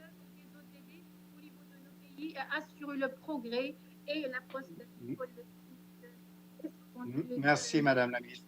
Je crois qu'on a des petits problèmes de son, mais je vous remercie et nous sommes un peu obligés de continuer notre programme parce que nous sommes déjà un peu en retard. Mais merci pour cette intervention très complète qui parle justement de l'accélération du Maroc comme exemple pour l'Afrique. On vous remercie. I have the pleasure now to move to the next intervention on our program, which is the Senior Special Assistant from Nigeria on the Sustainable Development Goals, Her Excellency Miss Adejoke Orelope Adefolere, if she's online, if she can take the floor, or the representative of Nigeria.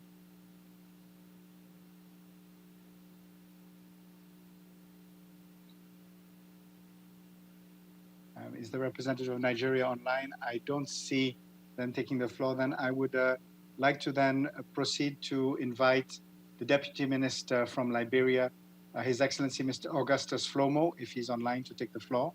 And I'd also just like to point out that the intervention, the video intervention from the Minister of Gambia has been posted in the chat. Thank you. So yes, over to you. Over to you, Minister.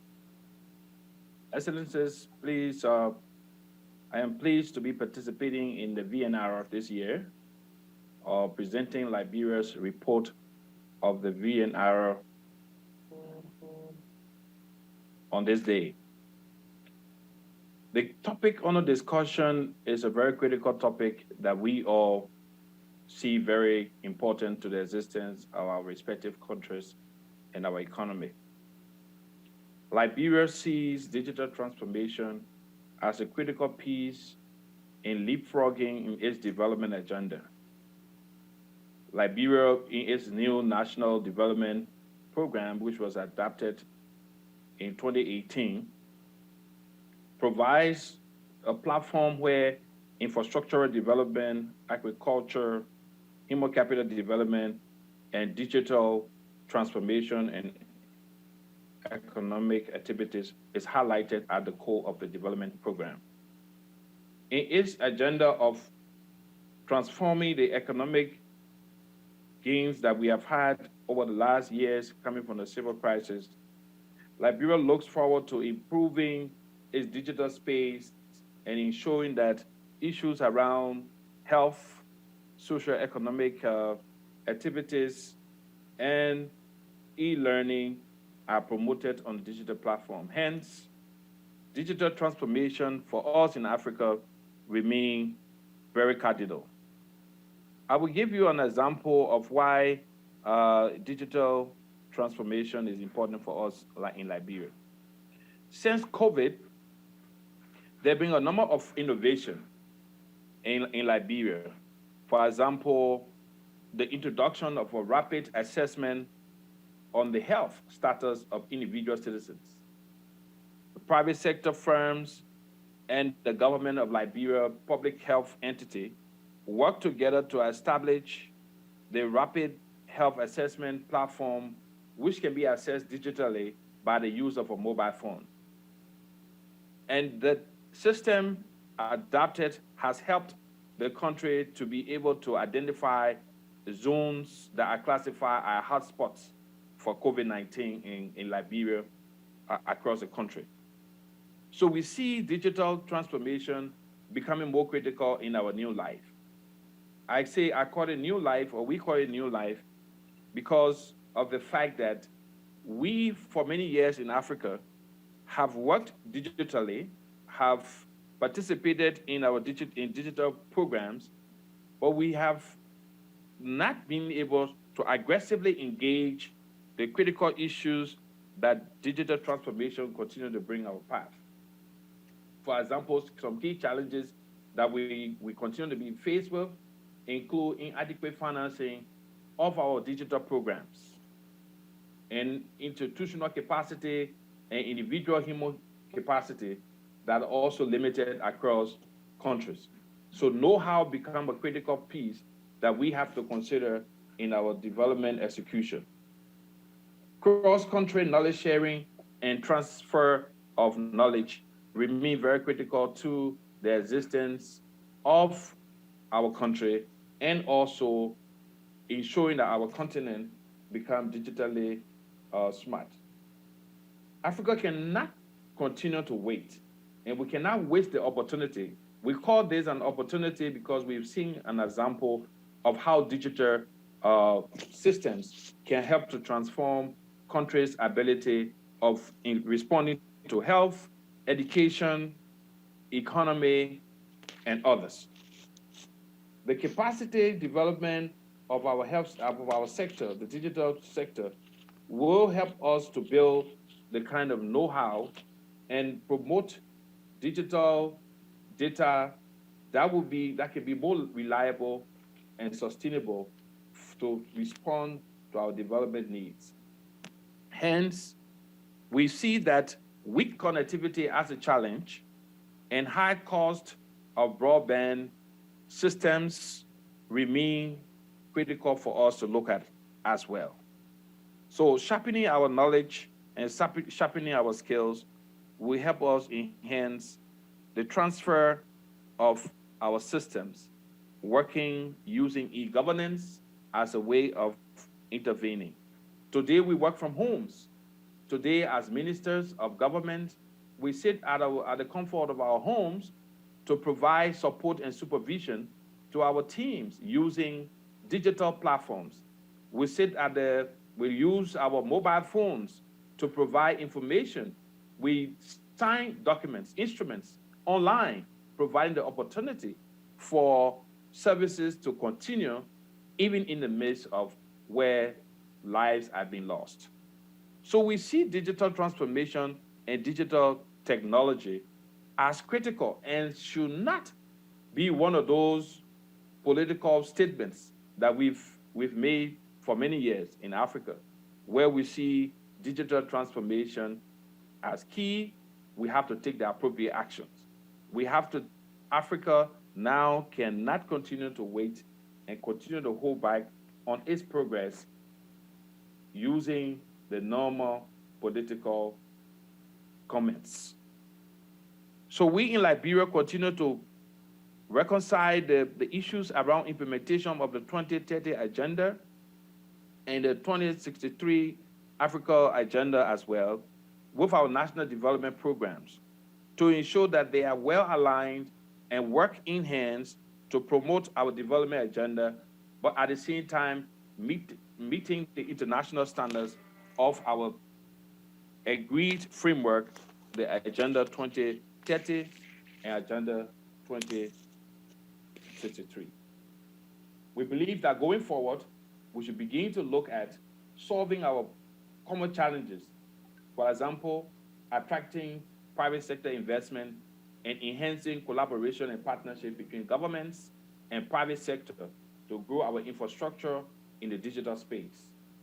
We should begin looking more towards de-risking our sectors, de-risking our countries, so that private sector see themselves as real partners to government in trying to provide the necessary services using the digital system to provide services across Africa and our respective countries. Your Excellencies, ladies and gentlemen, we would like to thank you for giving us the opportunity once more to share with you on this day in the Africa Day program issues and some of the concerns that Liberia continues to focus on in terms of digital transformation in moving our economy forward. Thank you very much. Thank you very much, Honorable Minister, for those excellent remarks. I believe we have Her Excellency, the representative from Nigeria, who is now online. I would like to give the floor to Ms. Adejoke Orelope Adefolire, the Senior Special Assistant to the President on the SDGs, Nigeria. The floor is yours, Madam. If I could ask all persons intervening to, as much as possible, try to stick to 2 to 3 minutes because we are really running behind time. Thank you very much. Over to you, Nigeria. Excellencies, distinguished participants, allow me to stand on a well-established protocol for this meeting. Let me from the onset congratulate the Office of the Social Advisor on Africa and all partners organizing this strategic event and the margin of the 2020 high-level political forum. Just 3 days ago, Nigeria presented its second voluntary national review on sustainable development during the ministerial segment of the 2020 high-level political forum. The 2020 voluntary national review came amid COVID-19 pandemic that threatens to undermine progress on achieving the sustainable development goals. This makes this 2020 voluntary national review all more important in moving forward. Our 2020 national voluntary review focuses on key issues of poverty, inclusive economy, health and well-being, education, gender equality, enabling environment of peace and security, and partnership for the goals. As an evidence-based review, the report highlighted the significance of bridging the digital divide to achieve a rapid socio-economic transformation in Nigeria. Specifically, with approximately 62% of the population below the age of 25, this is the youth lump that needs to be building the required skills to facilitate socio-economic development in Nigeria.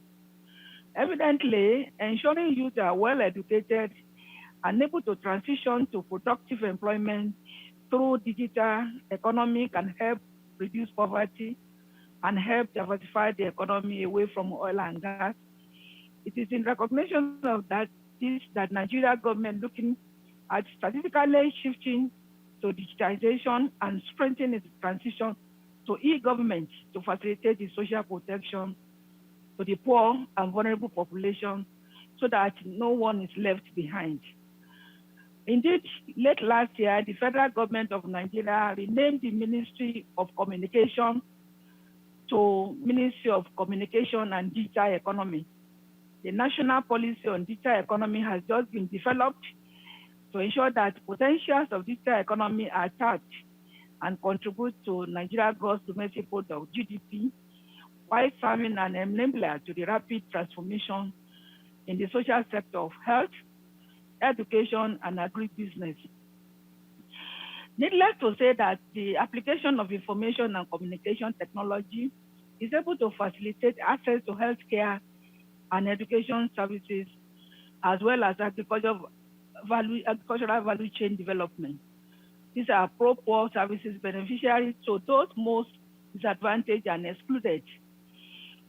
And also recently, UNESCO estimated that nearly 70% of the world learners are affected by COVID-19 induced school closures across the educational levels. Obviously, the new normal has to be driven by digitization.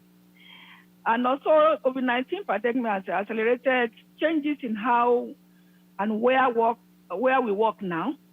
For many organizations, the crisis brought it to the fore. The disparities between the skilled people and those needed the jobs in the digital world. Upskilling the global workforce to bridge the digital divide is a complex one that requires business leaders, government, private sector, educators to work together to make the world a more resilient, more capable, and more inclusive place for all of us. The COVID-19 pandemic is inflicting a triple shock on young people and disadvantaged. not only it is undermining employment opportunity, but it's also disrupting education and training, as well as facing major obstacles on way of those seeking to enter the labor market. The federal government of Nigeria has since late last March 2020 made policy pronouncements to mitigate or minimize the impact of COVID-19 by setting up different committees to look at how Nigeria government can mitigate the economic loss during this time. So after the COVID, what do we do? And different financial institutions have been set up to see how we can create more jobs, give tax holiday to companies to open their business space, to employ, to engage more people, how we can help the young people to also establish more innovation centers. And of course, my office is also driving the smart classrooms in all the states of the Federation to make education more flexible for the people, especially planning for in case we have something similar to this.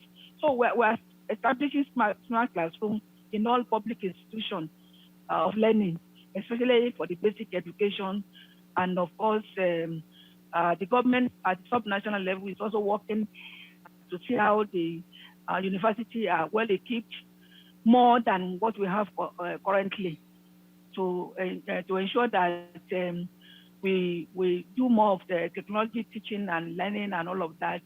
And of course, now we can also, we see the opportunity to do more of online trading activities in Nigeria, and our young people are benefiting tremendously on this, and they are making end means. So let me conclude by reaffirming Nigeria's commitment to the achievement of Agenda 2030 for Sustainable Development and the Africa Agenda 2060. Once again, I thank you all for this opportunity given to us to make a comment. Thank you so much. Thank you so much, Your Excellency. We very much appreciate your intervention. I now have the pleasure to invite His Excellency Mr. Antonio Gumende, the Permanent Representative of Mozambique to the United Nations, to take the floor. And after that, this will be the last speaker in relation to the panel. Following that, we will have some questions from the floor. We already have a list of states that have requested the floor. We're giving priority to countries. So we have Malawi, then Japan, then Benin, Burundi, South Africa, Egypt. So if we could, the persons who take the floor will make very quick statements or questions of 1 minute if possible. I now pass the floor to His Excellency, the Permanent Representative of Mozambique. If you could try to keep your remarks to 2 to 3 minutes, Your Excellency, would be much appreciated. So over to you, the Permanent Representative of Mozambique. Thank you, Mr. Moderator. Excellencies, distinguished delegates, I would like to commend the organizers and express my gratitude for inviting Mozambique as one of the African countries that presented their voluntary national reviews during the 2020 HLPF to share the country's experience in implementing the 2030 Agenda for Sustainable Development, as well as Agenda 2063, while addressing the challenges arising from the COVID-19 pandemic. Indeed, Mozambique's first national review, presented on July 15, was a unique opportunity to share the progress attained so far and outline the challenges in implementing the 2030 Agenda at the national level. Digital technology projects itself as a fundamental resource for addressing multiple challenges, such as those emanating from the COVID-19 pandemic, whose effects are devastating at the humanitarian, economic, and social level, requiring an immediate comprehensive response.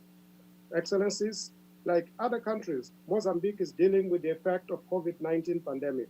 The country is under a state of emergency that began on April 2020, whose measures imposed restrictions on the movement of people and goods, as well as conditions economic activity in order to contain the spread of the virus. To ensure the continuity under challenging circumstances of routine life, public service and education, and keep the productive sector operating, we have been accelerating the implementation of technological solutions that had already been identified earlier, but their implementation was at a slow pace due to limitation of resources.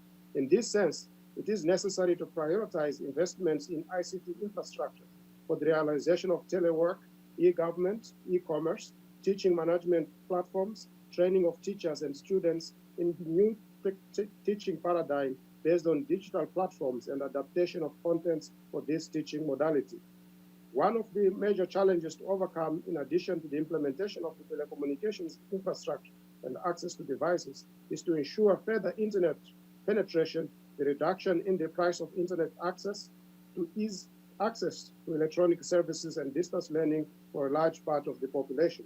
Likewise, in this period of crisis, the objective of creating tailor-made technological solutions for each type of activity with flexibility, robustness, and security in order to provide efficient public and private services has become more pertinent.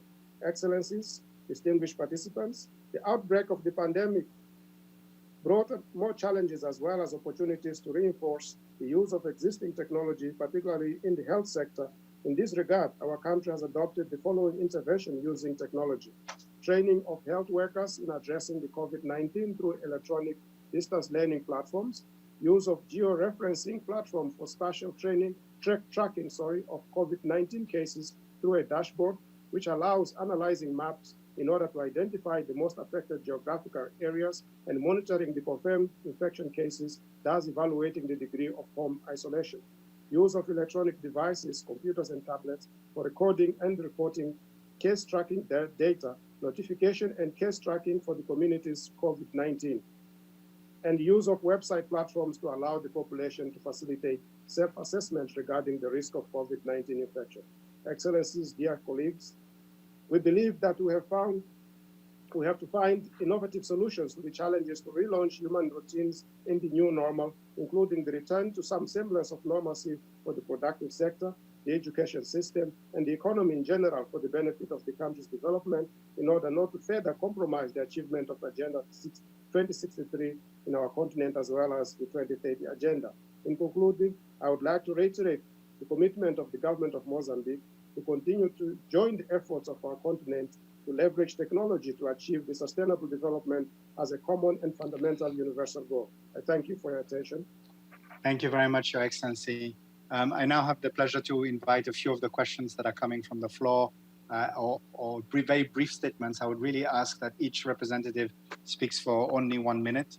We have the representative of Malawi that I think would like to share with us a few remarks. Over to you, Malawi.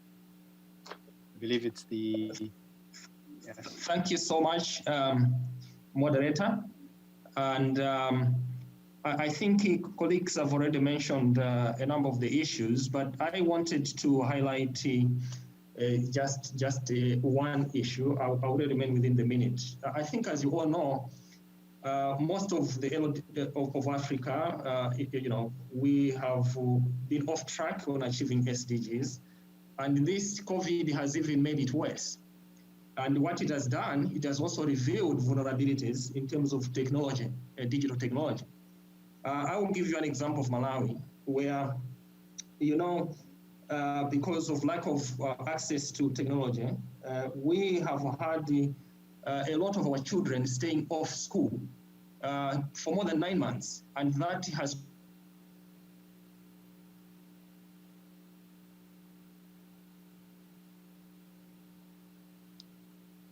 I think we have lost the sound briefly.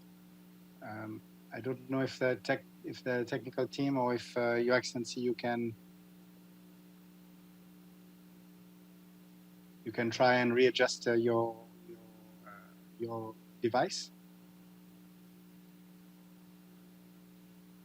Hosted us to Africa. Your Excellency, I don't know if you can hear me. There seems to be a little interruption in the sound.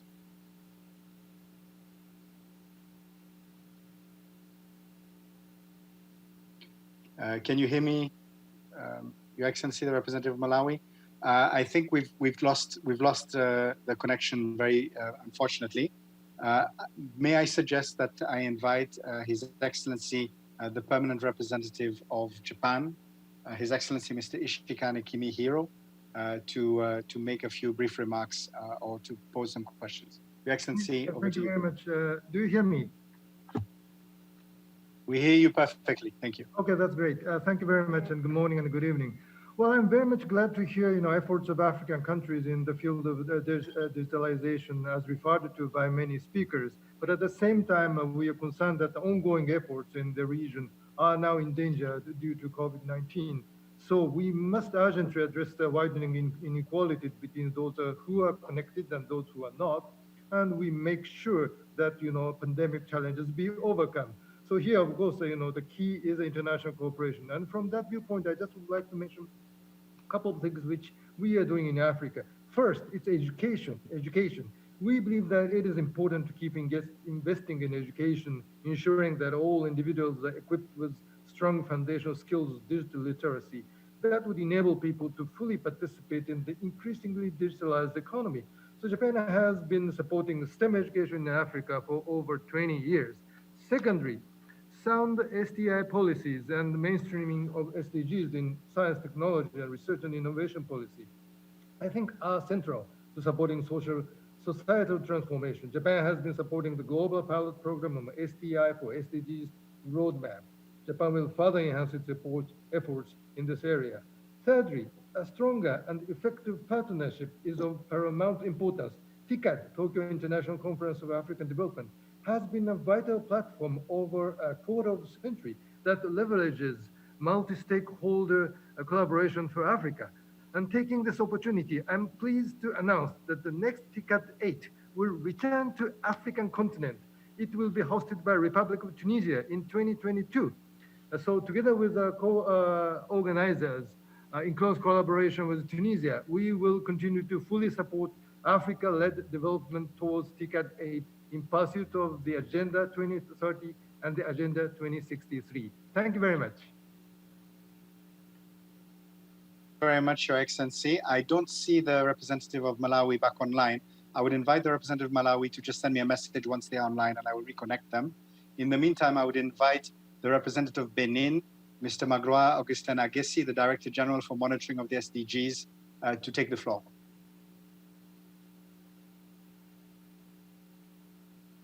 Benin.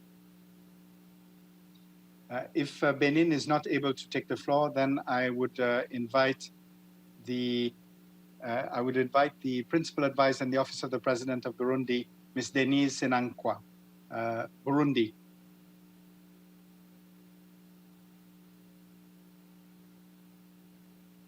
Okay, these are requests that we received. It doesn't seem that they are connected. I would now therefore like to, okay, we have, yes, sorry. So we have a video. Okay, I think that technologically we may have difficulties in sharing video.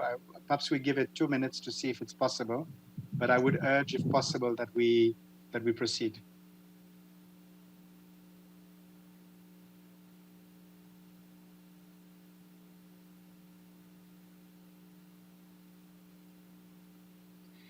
We are already late in time, so if I could suggest that that Burundi could try to sort out the technological issues, and then we can come back to you if you are ready.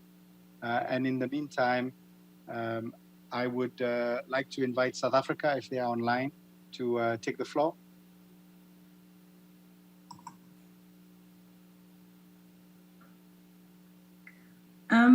Greetings from South Africa. Yes, go ahead. We hear you perfectly. As we celebrate the Africa Day, and we come here also at the time when South Africa is also chairing the AU, we see that our collective ambition remains to harness opportunities offered by the digital revolution. And this is mainly through enhancing economic transformation and job creation, improving education outcomes and skills revolution, enhancing spatial integration and dealing with human settlements and local governments, advancing social cohesion and safe communities, creating capable ethical and developmental states, as well as making sure that we have a working and better Africa in the world. And the critical elements that we really want to see put forward is investing in human capital, in building the future skills that are relevant and responsive to the current environment, and post-COVID-19 related to the capabilities for the 4IR. We also critically want to put forward the thinking around elements of artificial intelligence being addressed across all sectors, and this would have to be focusing on functional private-public partnerships for development, where everybody is part of the dream and everybody is put into the digital transformation, and ensuring that data availability and security for innovation is made possible, including measures for storage of large sums of data, enabling data analytics and big data. And we are just able to say, for South Africa, we do have the Digital Society for South Africa, the e-government, and our National Development Plan 2030 calls for South Africa to have a single cohesive national e-strategy that has already been developed. And currently, we are harvesting from the work that has been produced by the Presidential Commission on 4IR and the research that has been done by the National Planning Commission that is starting to continue to build on a discourse for South Africa's digital transformation agenda towards 2030 in relation to the SDGs and towards... Thank you very much, Your Excellency. If I could ask you to just wrap up. Yes, thank you. I'm so sorry that we have to be very short in this session because we're already running late. But I would like to thank Dr. Kefilo Masiteng, the Deputy Secretary from the National Planning Commission, who we've just heard from South Africa. I would like to give the final word from this session to Egypt that had asked the floor. If I could ask the delegation, I think it's Burundi that wanted to share a video, to please post it in the chat, and we'll make sure to then put it also on our website. So I would ask the permanent representative of Egypt to have the last word, and then we'll move on to the next session. So Egypt, you have the floor. Thank you very much, Mr. Chairman. Appreciation to you and to all distinguished high-level speakers for their insightful presentations. Very quickly, for the sake of time, I just want to refer to the peculiarity of this time in which you are gathering. The world in general and Africa in particular are facing difficult times. Our continent, while already struggling to achieve its endeavors to silencing the guns and fulfill Agenda 2063, found itself in the midst of this global crisis. Indeed, this crisis is multifaceted: health, socioeconomic, humanitarian, and as rightfully mentioned, the crisis requires our collective efforts to address its impacts on the developing countries, especially in Africa. The pandemic requires urgent short-term measures in different streams, including swift delivery of medical supplies, strengthened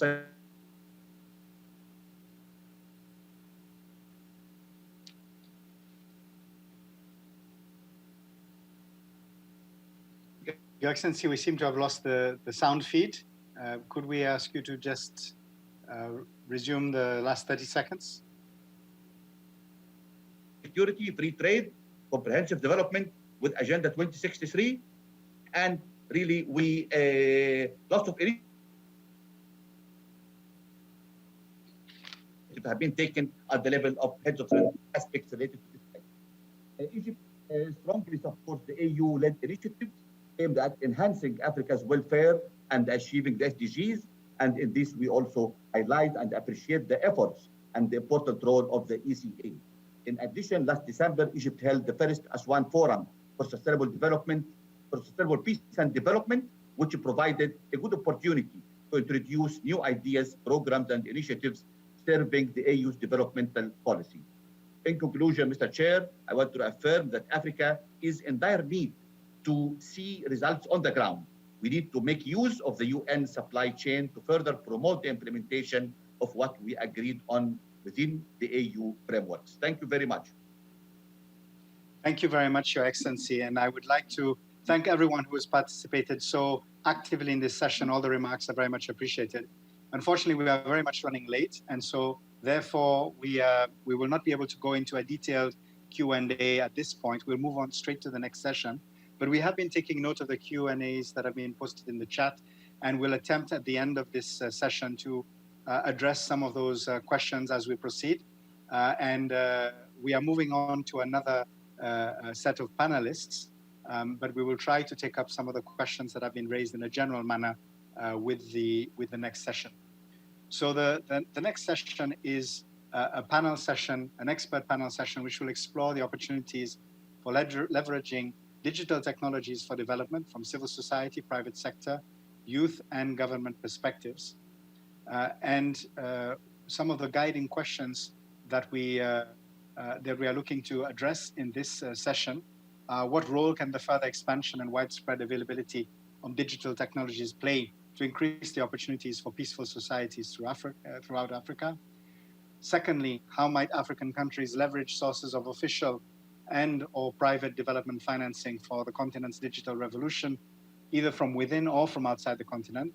Thirdly, how can African countries promote the engagement of key stakeholders, including civil society, youth, private sector, to contribute towards transformational digital strategies? And fourthly and finally, digital technologies can help to identify emerging skill needs, evolving demands, and potential skill gaps by providing real-time intelligence on the labor market. And we'd be interested to hear of examples on private academia collaborative models in Africa. So in relation to so I have a pleasure to introduce the panelists. We have Ms. Miriam Said in the Office of the Prime Minister of Ethiopia, focusing on the transition to digital technology. We have Hindu Umaru Ibrahim, the coordinator of the Association of Pearl Women and the Autochthonous Peoples of Chad. We have Philip Tigo, technology, data, and public policy expert and Director for Africa for the Thunderbird School for Global Management.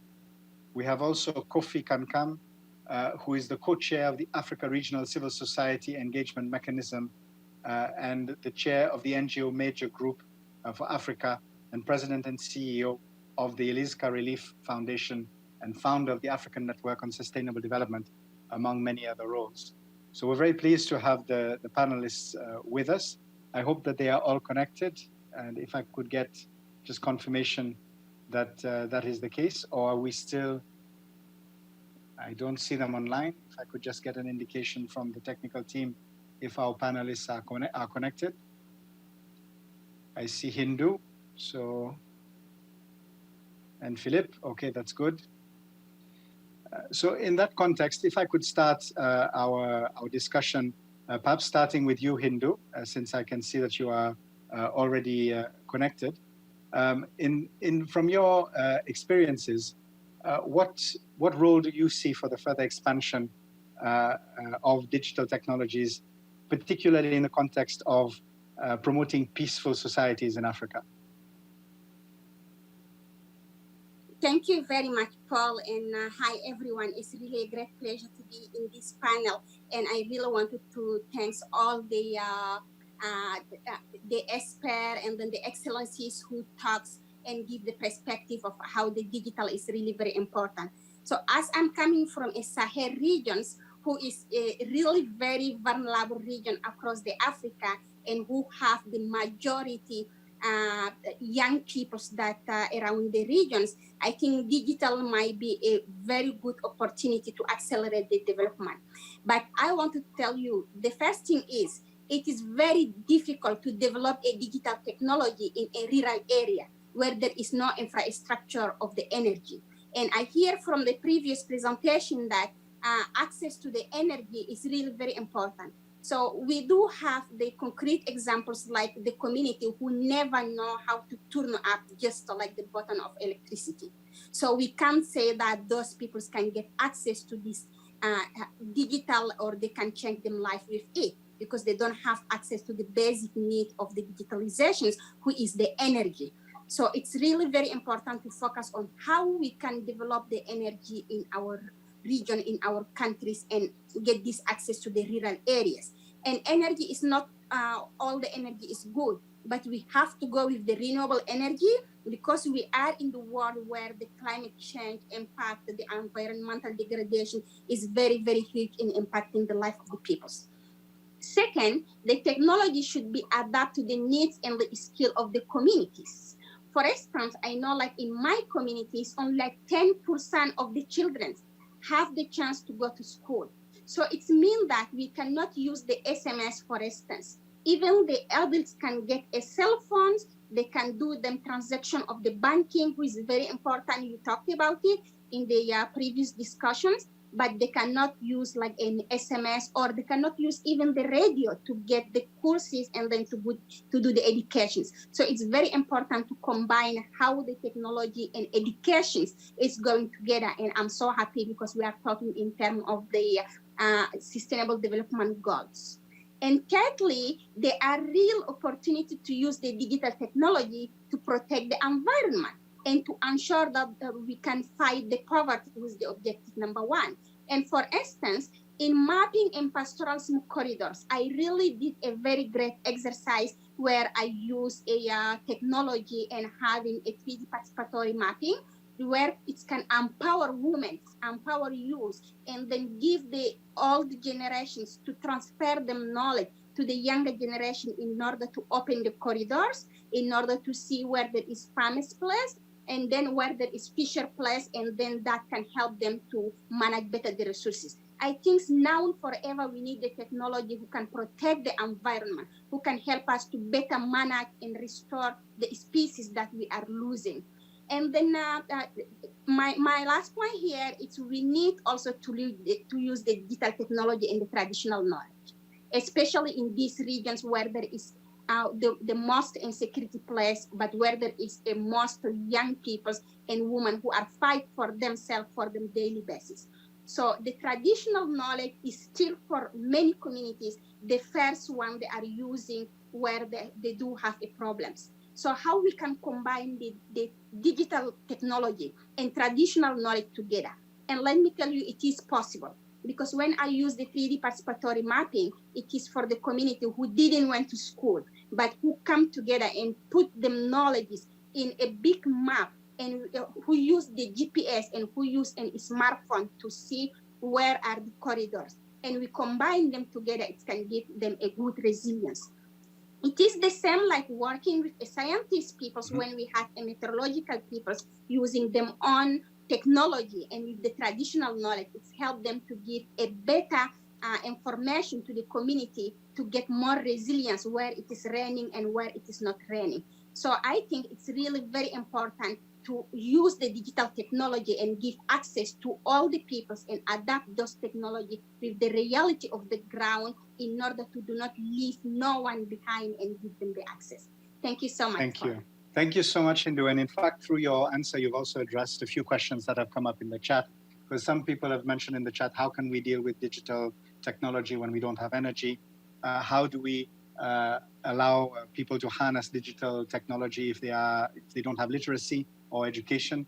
And you've touched on really going on the ground, looking at the reality on the ground. And as you've mentioned, energy is a prerequisite to allow these things to happen, and working directly with communities. So I think that's a very powerful approach, and also towards therefore creating a more peaceful society. I'd now like to go to Philip Tigo. Perhaps tapping into the experience that you have in Kenya and elsewhere. So how can African countries really leverage investment into digital technologies, and whether this is something that can be done using resources within the country or outside? Perhaps you can share with us a few of your experiences and examples, and also some perspectives for the future. Over to you, Philip. Thank you so much, Excellencies, and thank you for this opportunity.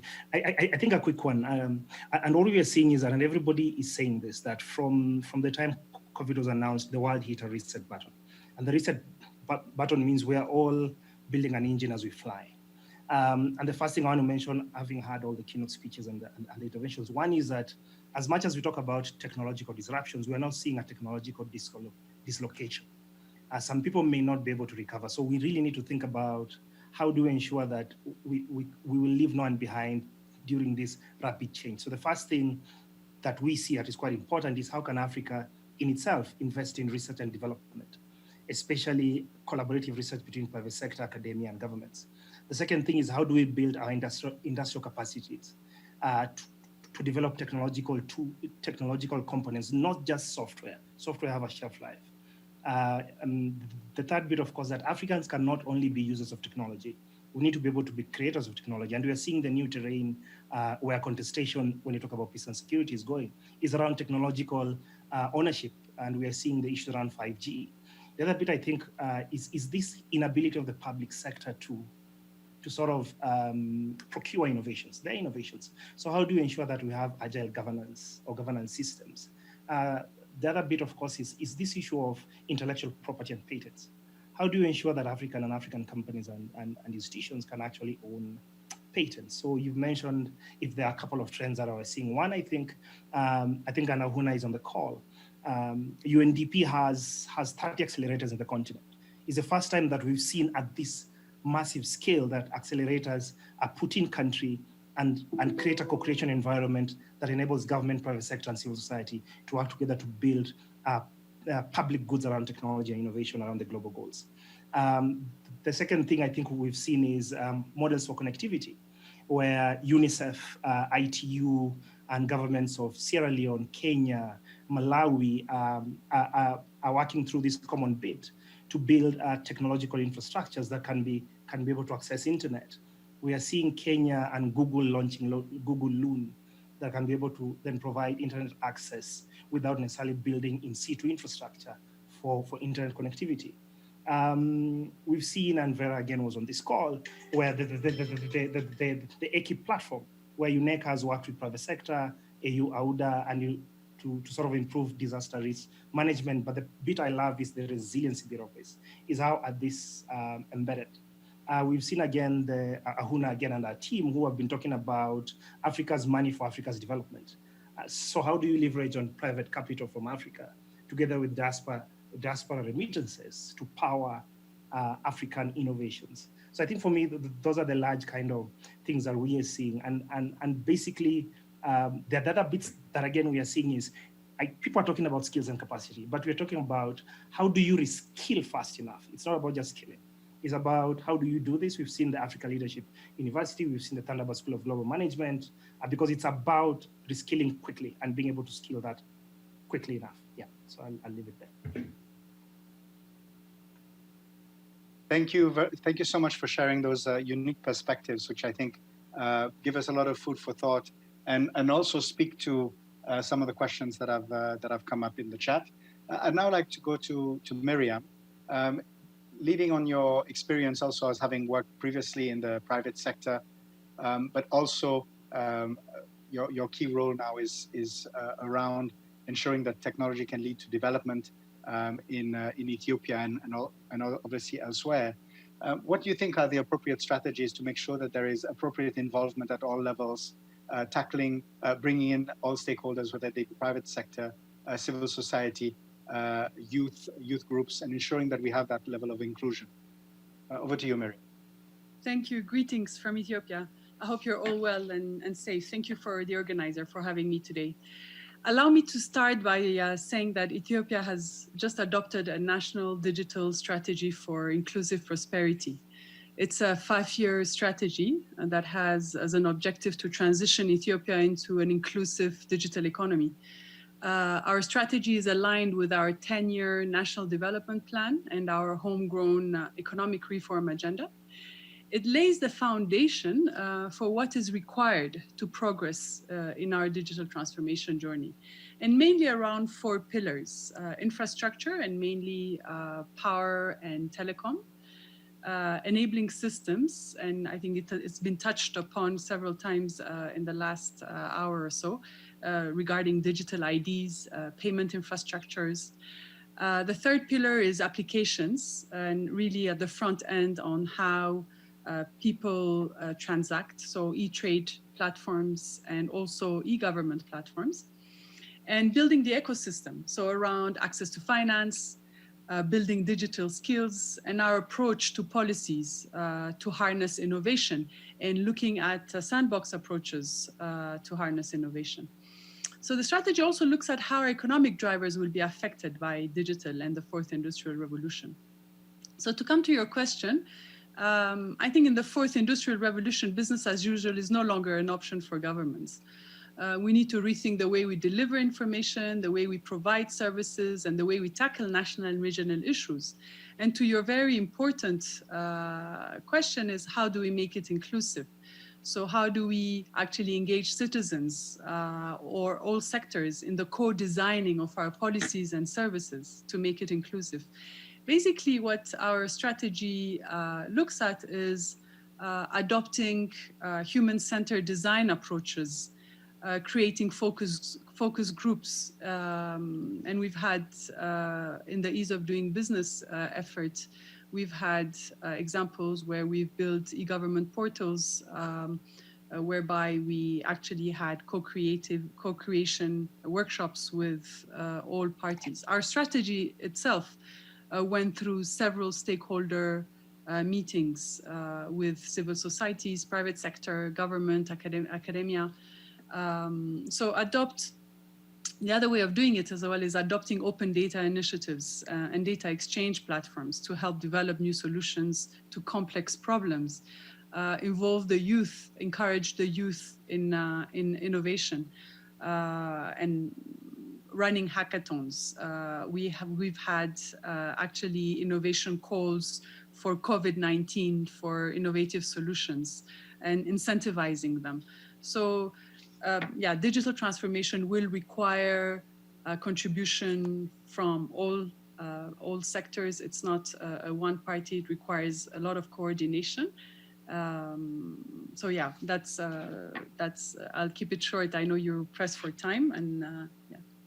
Thank you very much, but your responses are very illuminating. And I think what Ethiopia is doing is very exciting in terms of ensuring that there is that inclusiveness. I'll go to Kofi now with some follow-up questions for his reflection.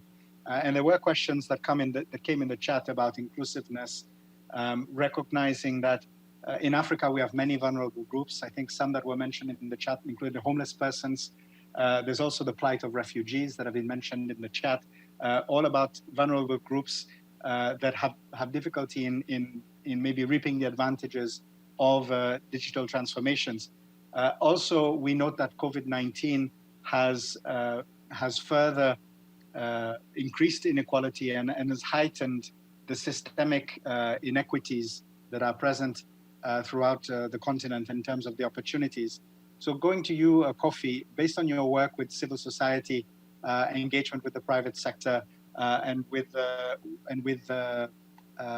partners outside of the government sphere, what are the best ways to really facilitate that engagement between governments and private sector, and also international organizations, private sector and civil society? Thank you very much, Mr. Chair. And thank you very much for giving me the floor. Your Excellencies and distinguished participants, what I would say here is that the principles for digital development place a central emphasis on putting people first. Lack of relevant skills in the digital age has limited opportunities for African countries to make the most of the digital technologies. African countries need to put people at the center of the digital future by equipping them with foundational skills in literacy and numeracy, digital skills and soft skills such as communication, management, analytical thinking, and problem solving. I recommend policy interventions should consider developing youth-based and gender-sensitive employer-led training models. Access to digital and soft training skills should be provided for the out-of-school youth, marginalized sections of society, and adult learners through non-formal education or outlets by government institutions outside the formal education, civil society, international organizations, and the private sector. To bridge the digital divide and soft skill gap, there should be effective continuous professional development for trainers and easy access to resources to meet the relatively high cost of acquiring knowledge in ICT. The choices and trade-off governments make in deciding policy priorities mostly depends on the country culture, political and geographical context. Contemporary actions and skill strategies therefore need to be deployed at country level to close or at least reduce the skills gap in the digital economy.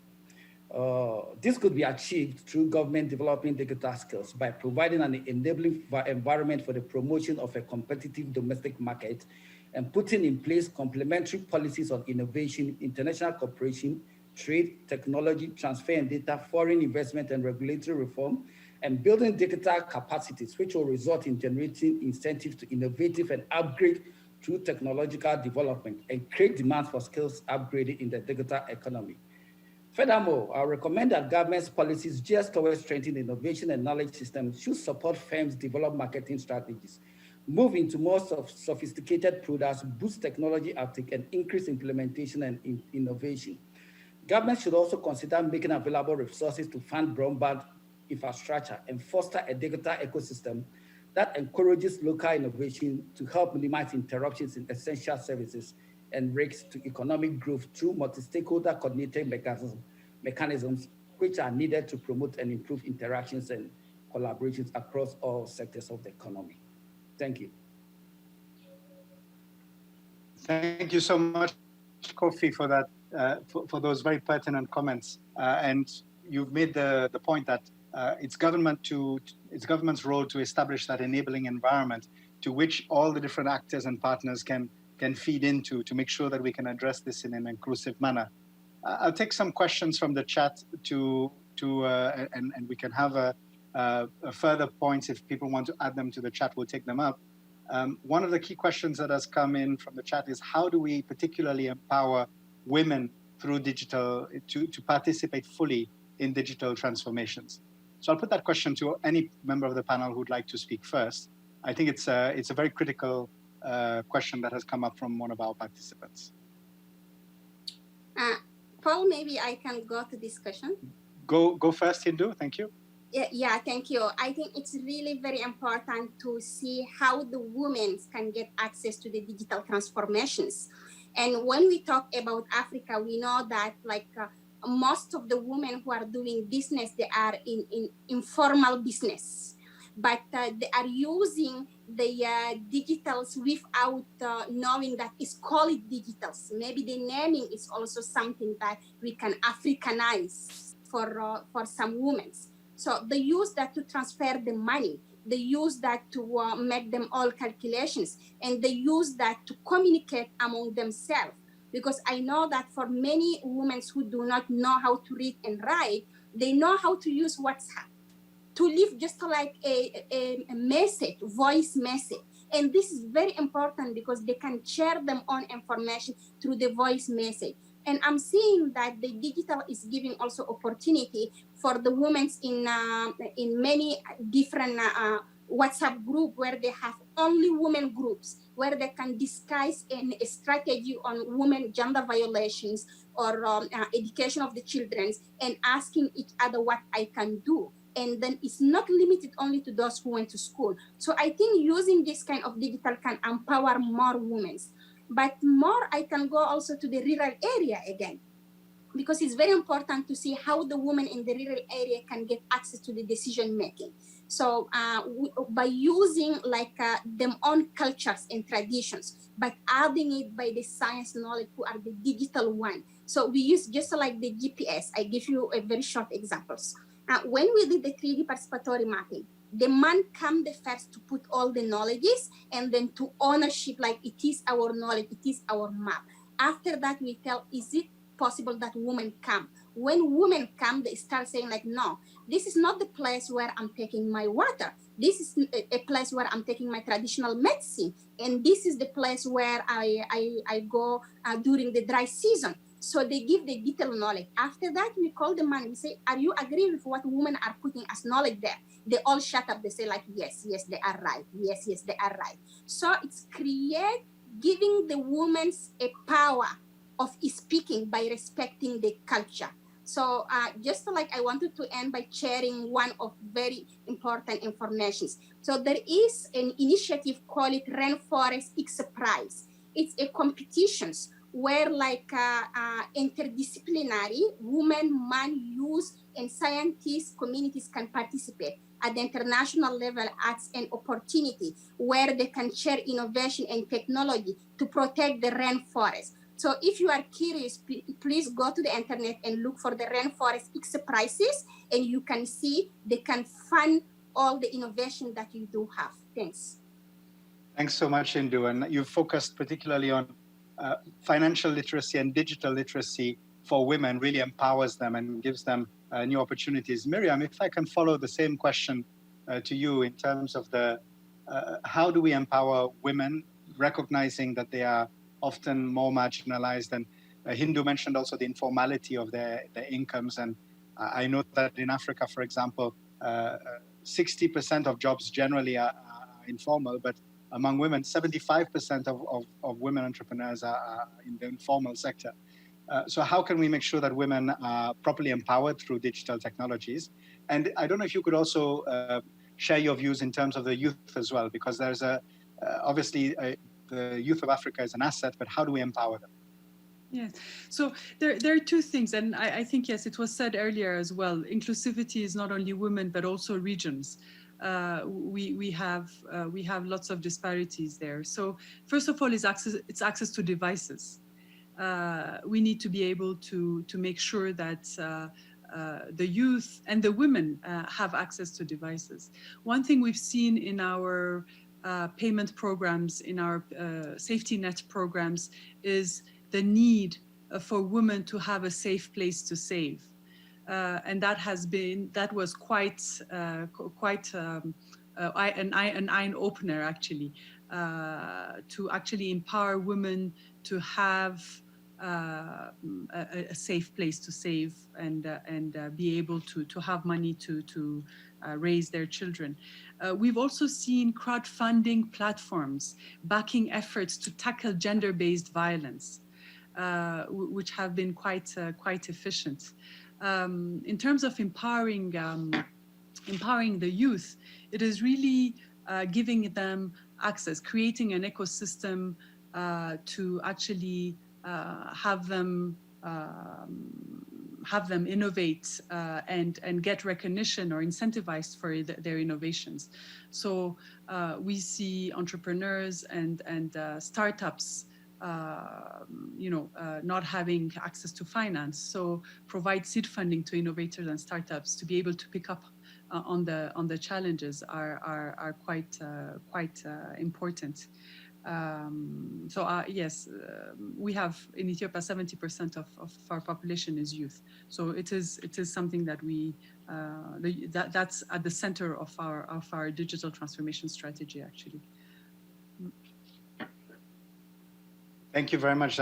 Thank you for sharing those experiences, which and financial inclusion is really, I think, at the heart of what you're trying to do in Ethiopia by giving people a safe space, as you were saying, to manage their money. It gives them the opportunity to do other things. And I think this is where digital transformations are critical, because it's about creating wealth which can be shared more equitably.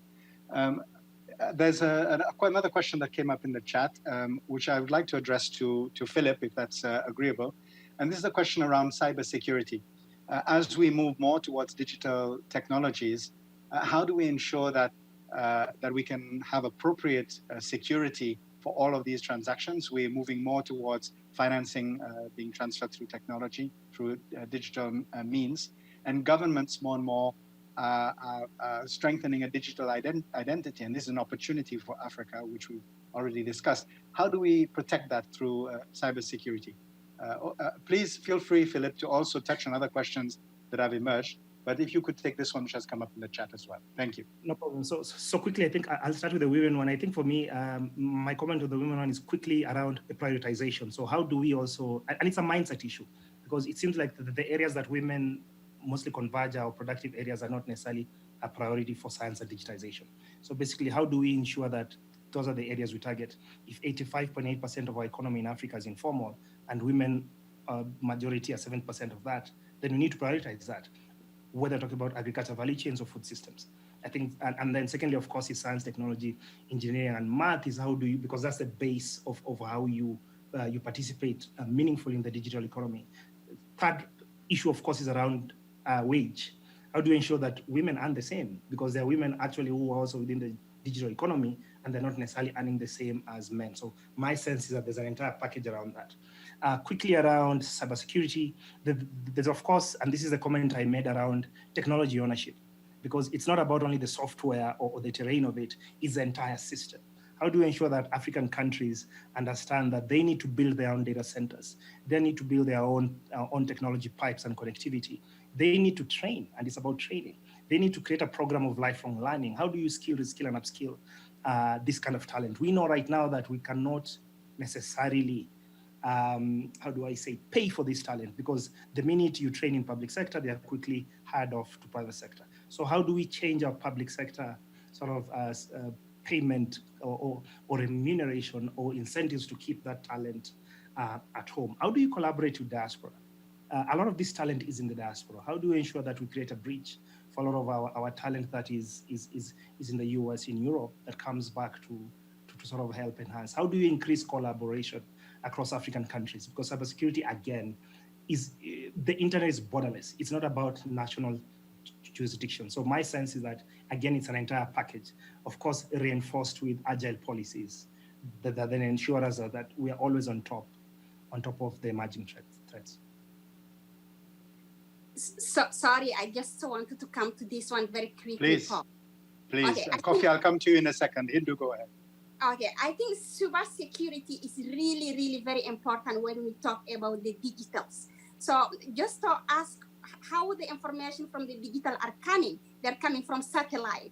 And when the satellite are not owned by Africa, so how the information are going to be treated? I think the government of Africa need to think about having them on satellite informations, or the world in general within the UN, they need to decide of making the free access and equitable way on access to all the satellite. And then that can help everyone to create its own security of digitals.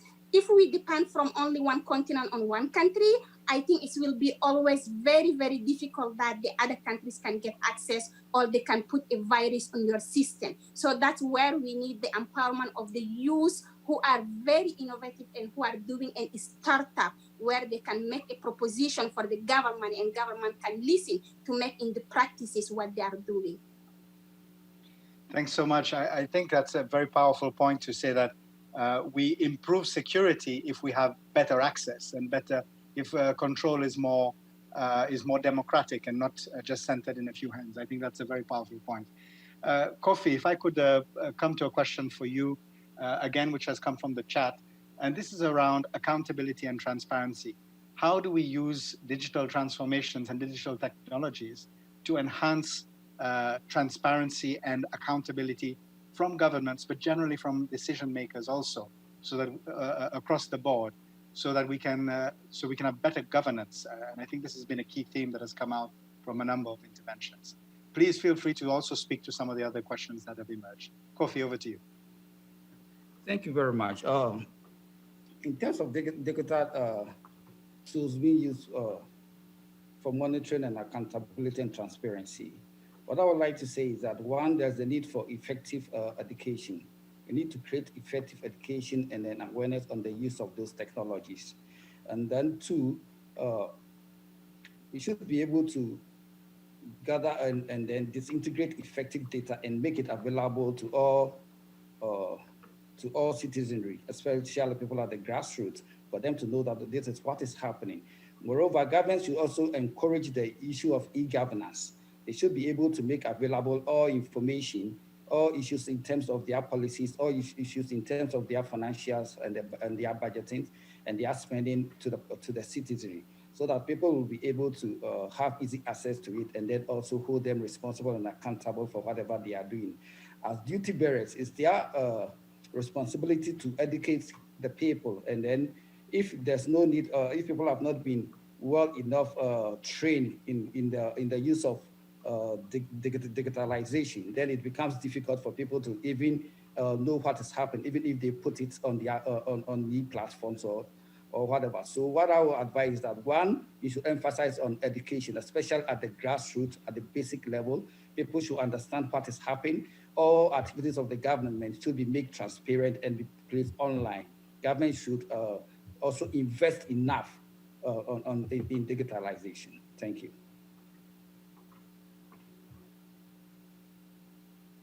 Thank you very much for all of these excellent points that have come from all the panelists. And you have really focused, Kofi, on the point about education, and that digital education is something, firstly, has to be led by governments, but it has to be at the level of grassroots.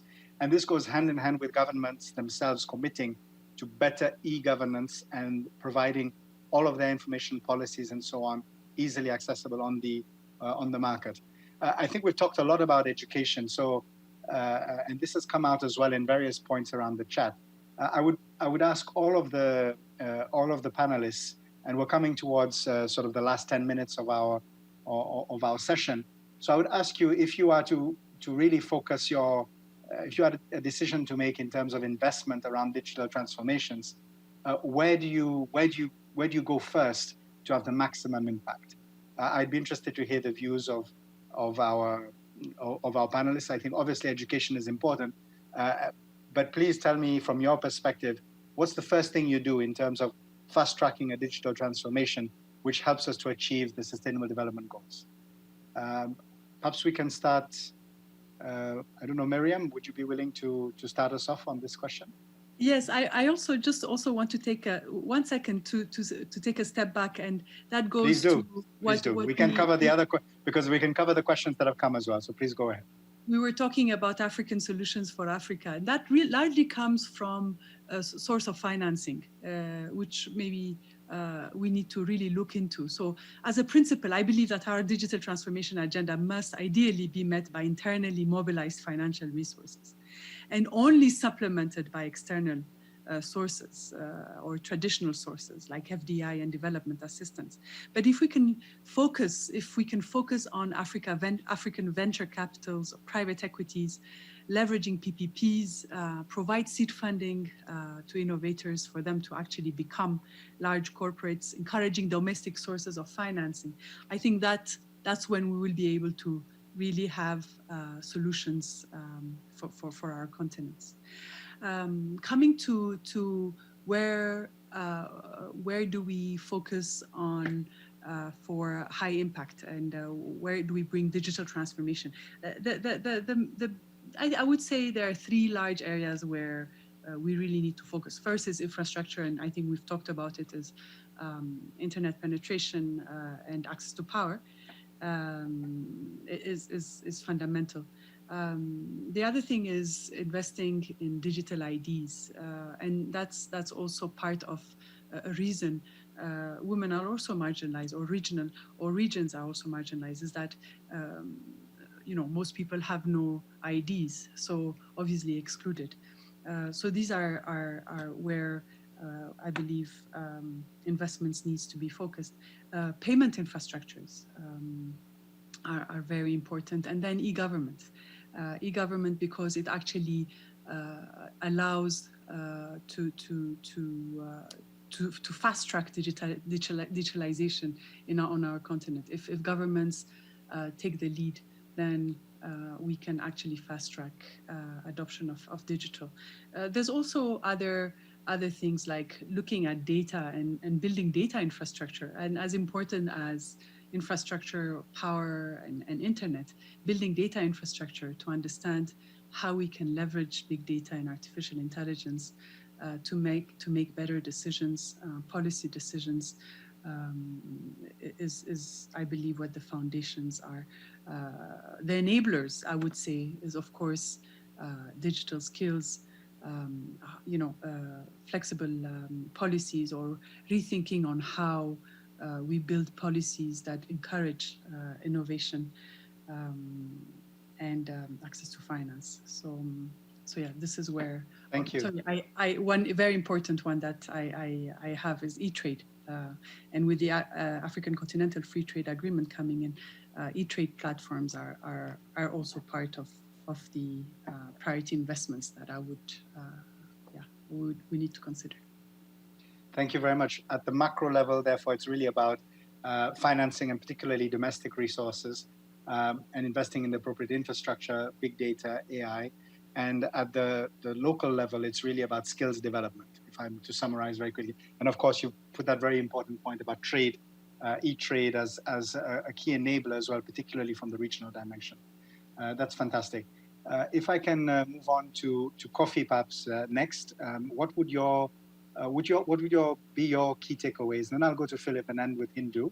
And then I would just ask if we have a few minutes at the end, if there are any permanent reps or ministers who want to make some quick remarks, please give us an indication now so that I can try to fit you in as best I can. So Kofi, over to you, then Philip, then Hindu. Thank you very much. My key take will be to the promotion of multi-stakeholder system, that is pulling of all resources to a centralized point to and then after that, ensure that it is well decentralized to the most vulnerable people.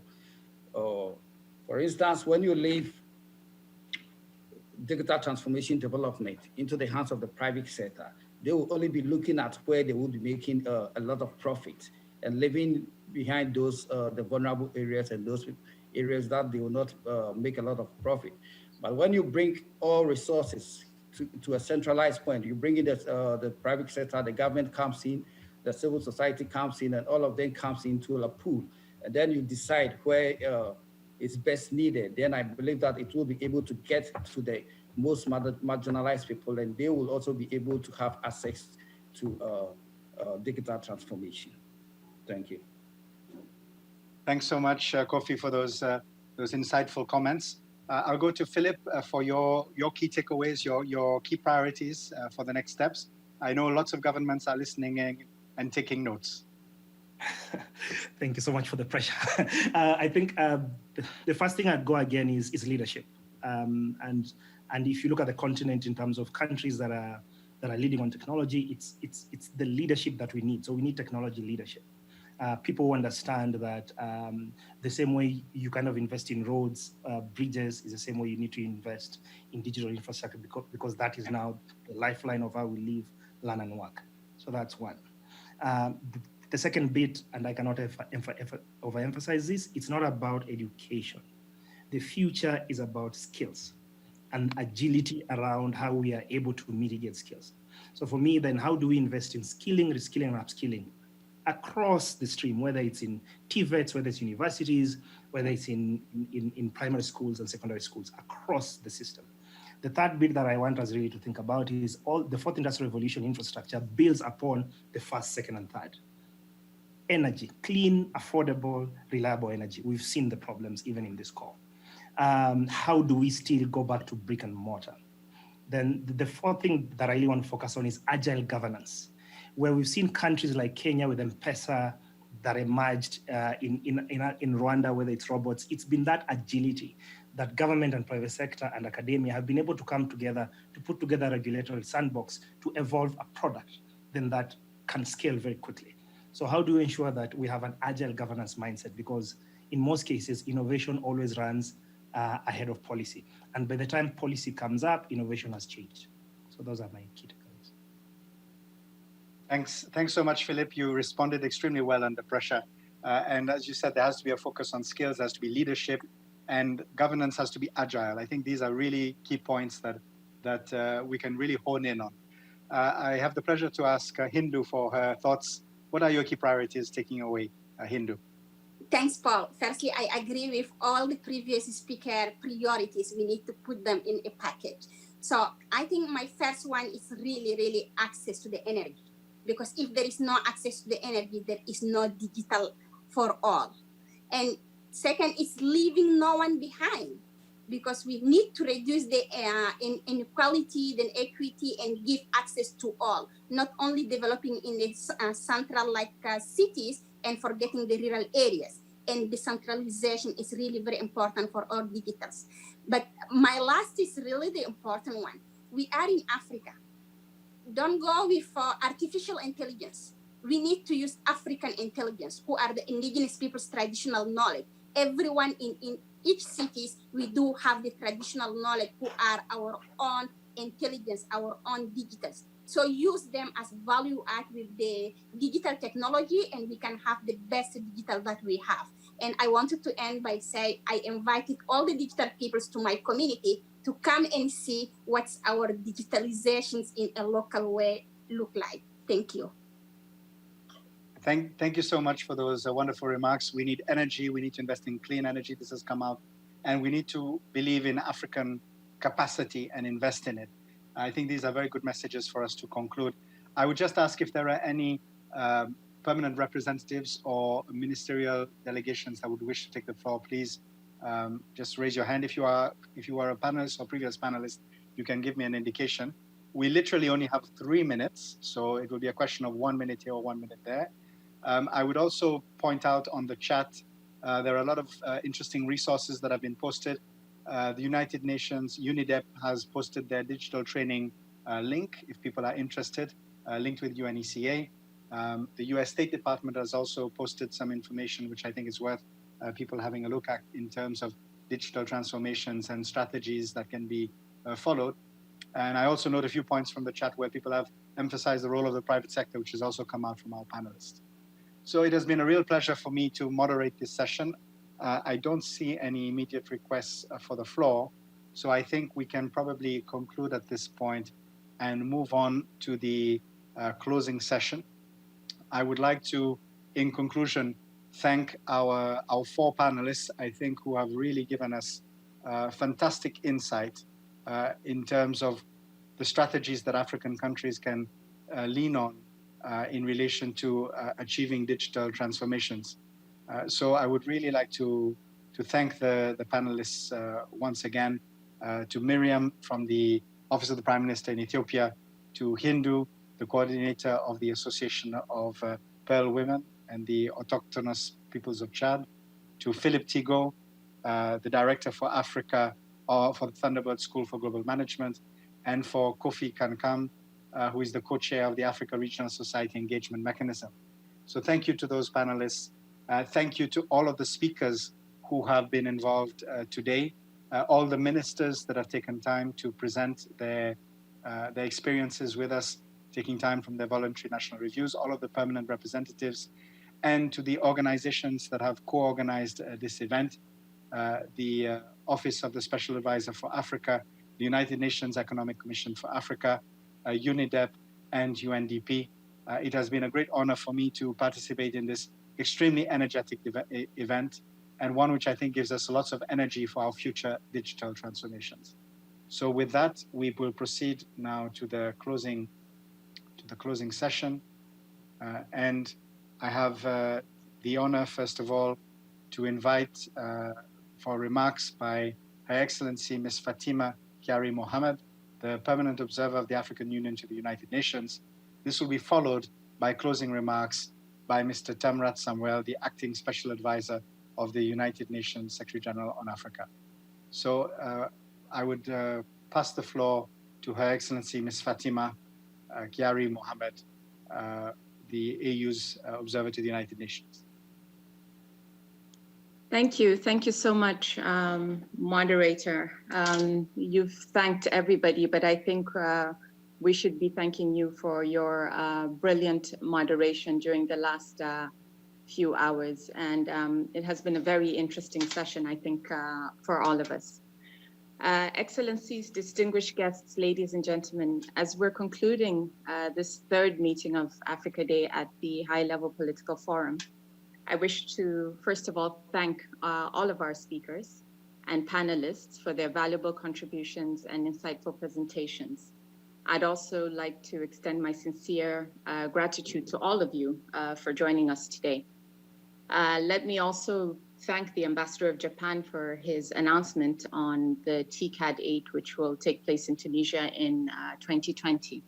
In the last AU summit, which was held on the 9th and 10th of February 2020 in Addis Ababa, the AU Assembly Heads of State and Government endorsed the offer made by the Republic of Tunisia to host TCAD 8 summit. And this will be in 2020, we hope. We've also heard today key messages on how digital transformation is a driving force for innovative, inclusive, and sustainable growth in many countries in Africa.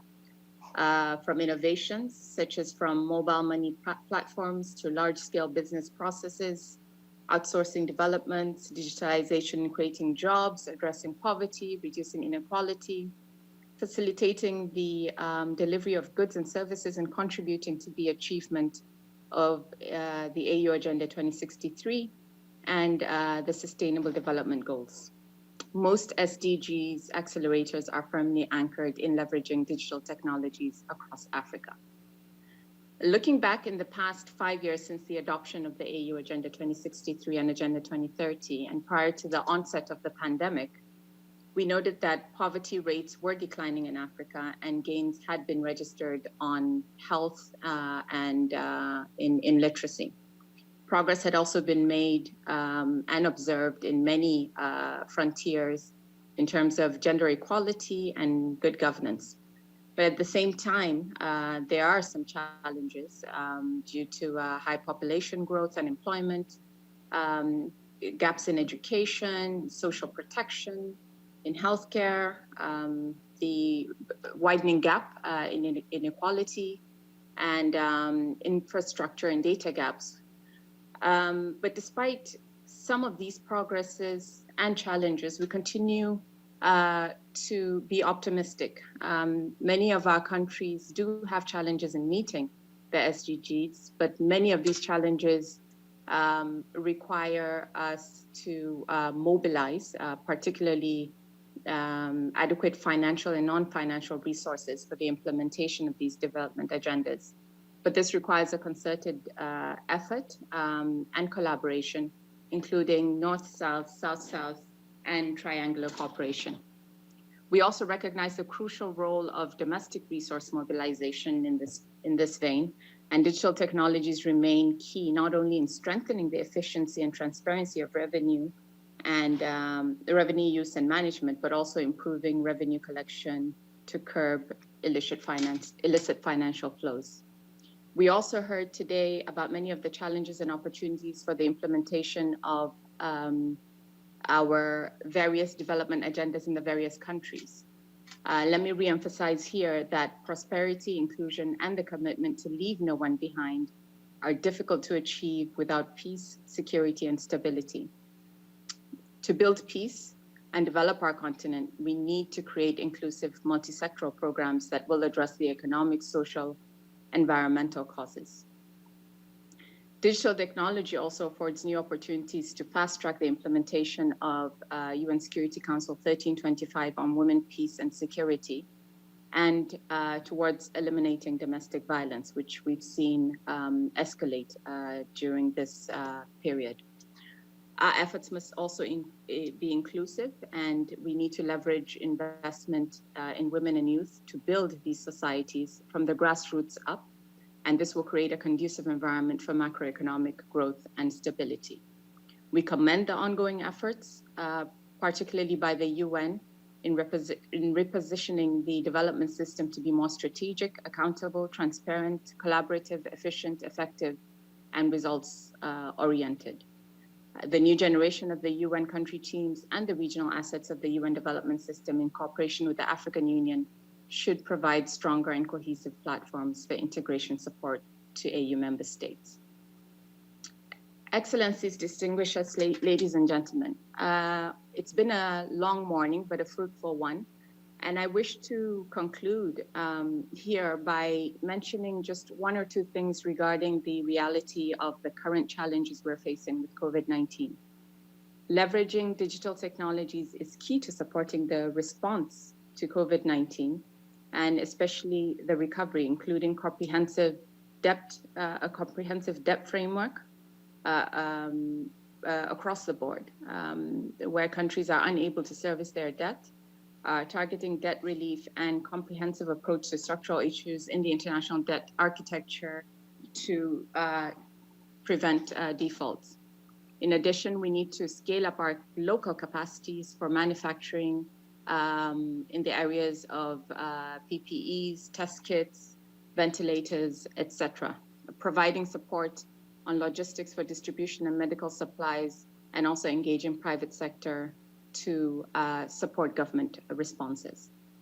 Finally, ladies and gentlemen, as evidenced by today's meeting and all of the co-organizers, the messages we've received, and particularly the engagement with the panelists and the participants, it's clear that we all stand ready, and we must somehow find ways of better supporting, particularly African member states, to achieve the shared promise of a peaceful, prosperous, and integrated Africa, including achieving Agenda 2030 for the SDGs, and ensuring that our agenda, the African Union Agenda 2063, is supported, particularly where countries are able to fulfill their reporting objectives through the VNRs. Let me conclude once again by thanking you all. Let's continue to work together to achieve these goals. I thank you.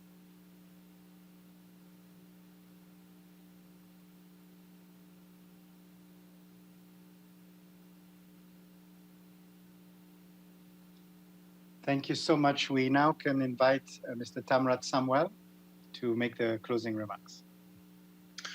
Thank you, moderator. I'll be brief. It's been a long morning. I just want to take a minute to thank everyone for taking part in this third annual Africa Day. I think as has been said, you will agree that this has been a very rich and worthwhile session. It has really been fascinating for me to listen to all the very thoughtful interventions. And it's our hope that the experiences, the best practices, and the challenges shared today will inform and benefit policymaking in Africa and amongst partners, that it spurs greater collaborative initiatives across the continent, in addition to shaping the ongoing responses to the COVID-19 pandemic. Good ideas are only as good as we make them, and as implementable as they are. So this event was not really an end in itself. It is part of a continuing conversation, and more importantly, it was intended to help strengthen forward-looking and action. The Office of Special Advisor on Africa support to accompany African countries in their path to digitization. Despite many challenges, Africa continues the course of development, the trajectory of its development, and investing in its future and the future of its youth. An important aspect of this endeavor is, of course, Africa's cooperation with its global partners. And those partnerships could be instrumental in advancing the effective use of digital technology for Africa's development. As mentioned by Ambassador Fatima, we heard from the permanent representative of Japan, who shared the information that Tunisia will be hosting the next TICAD summit in 2022, which OSAA co-organizes also. So let me extend a big thanks to you, the moderator, Jean-Paul, for your able management despite the time constraint and the usual technical hiccups that we encounter in these virtual platforms. A very, strong thanks to the distinguished speakers, the expert panelists, as well as delegations and participants for the many insightful comments and some challenging questions. Once again, I'd also like to thank our partner entities for the excellent cooperation in the weeks of work that has gone into organizing today's event.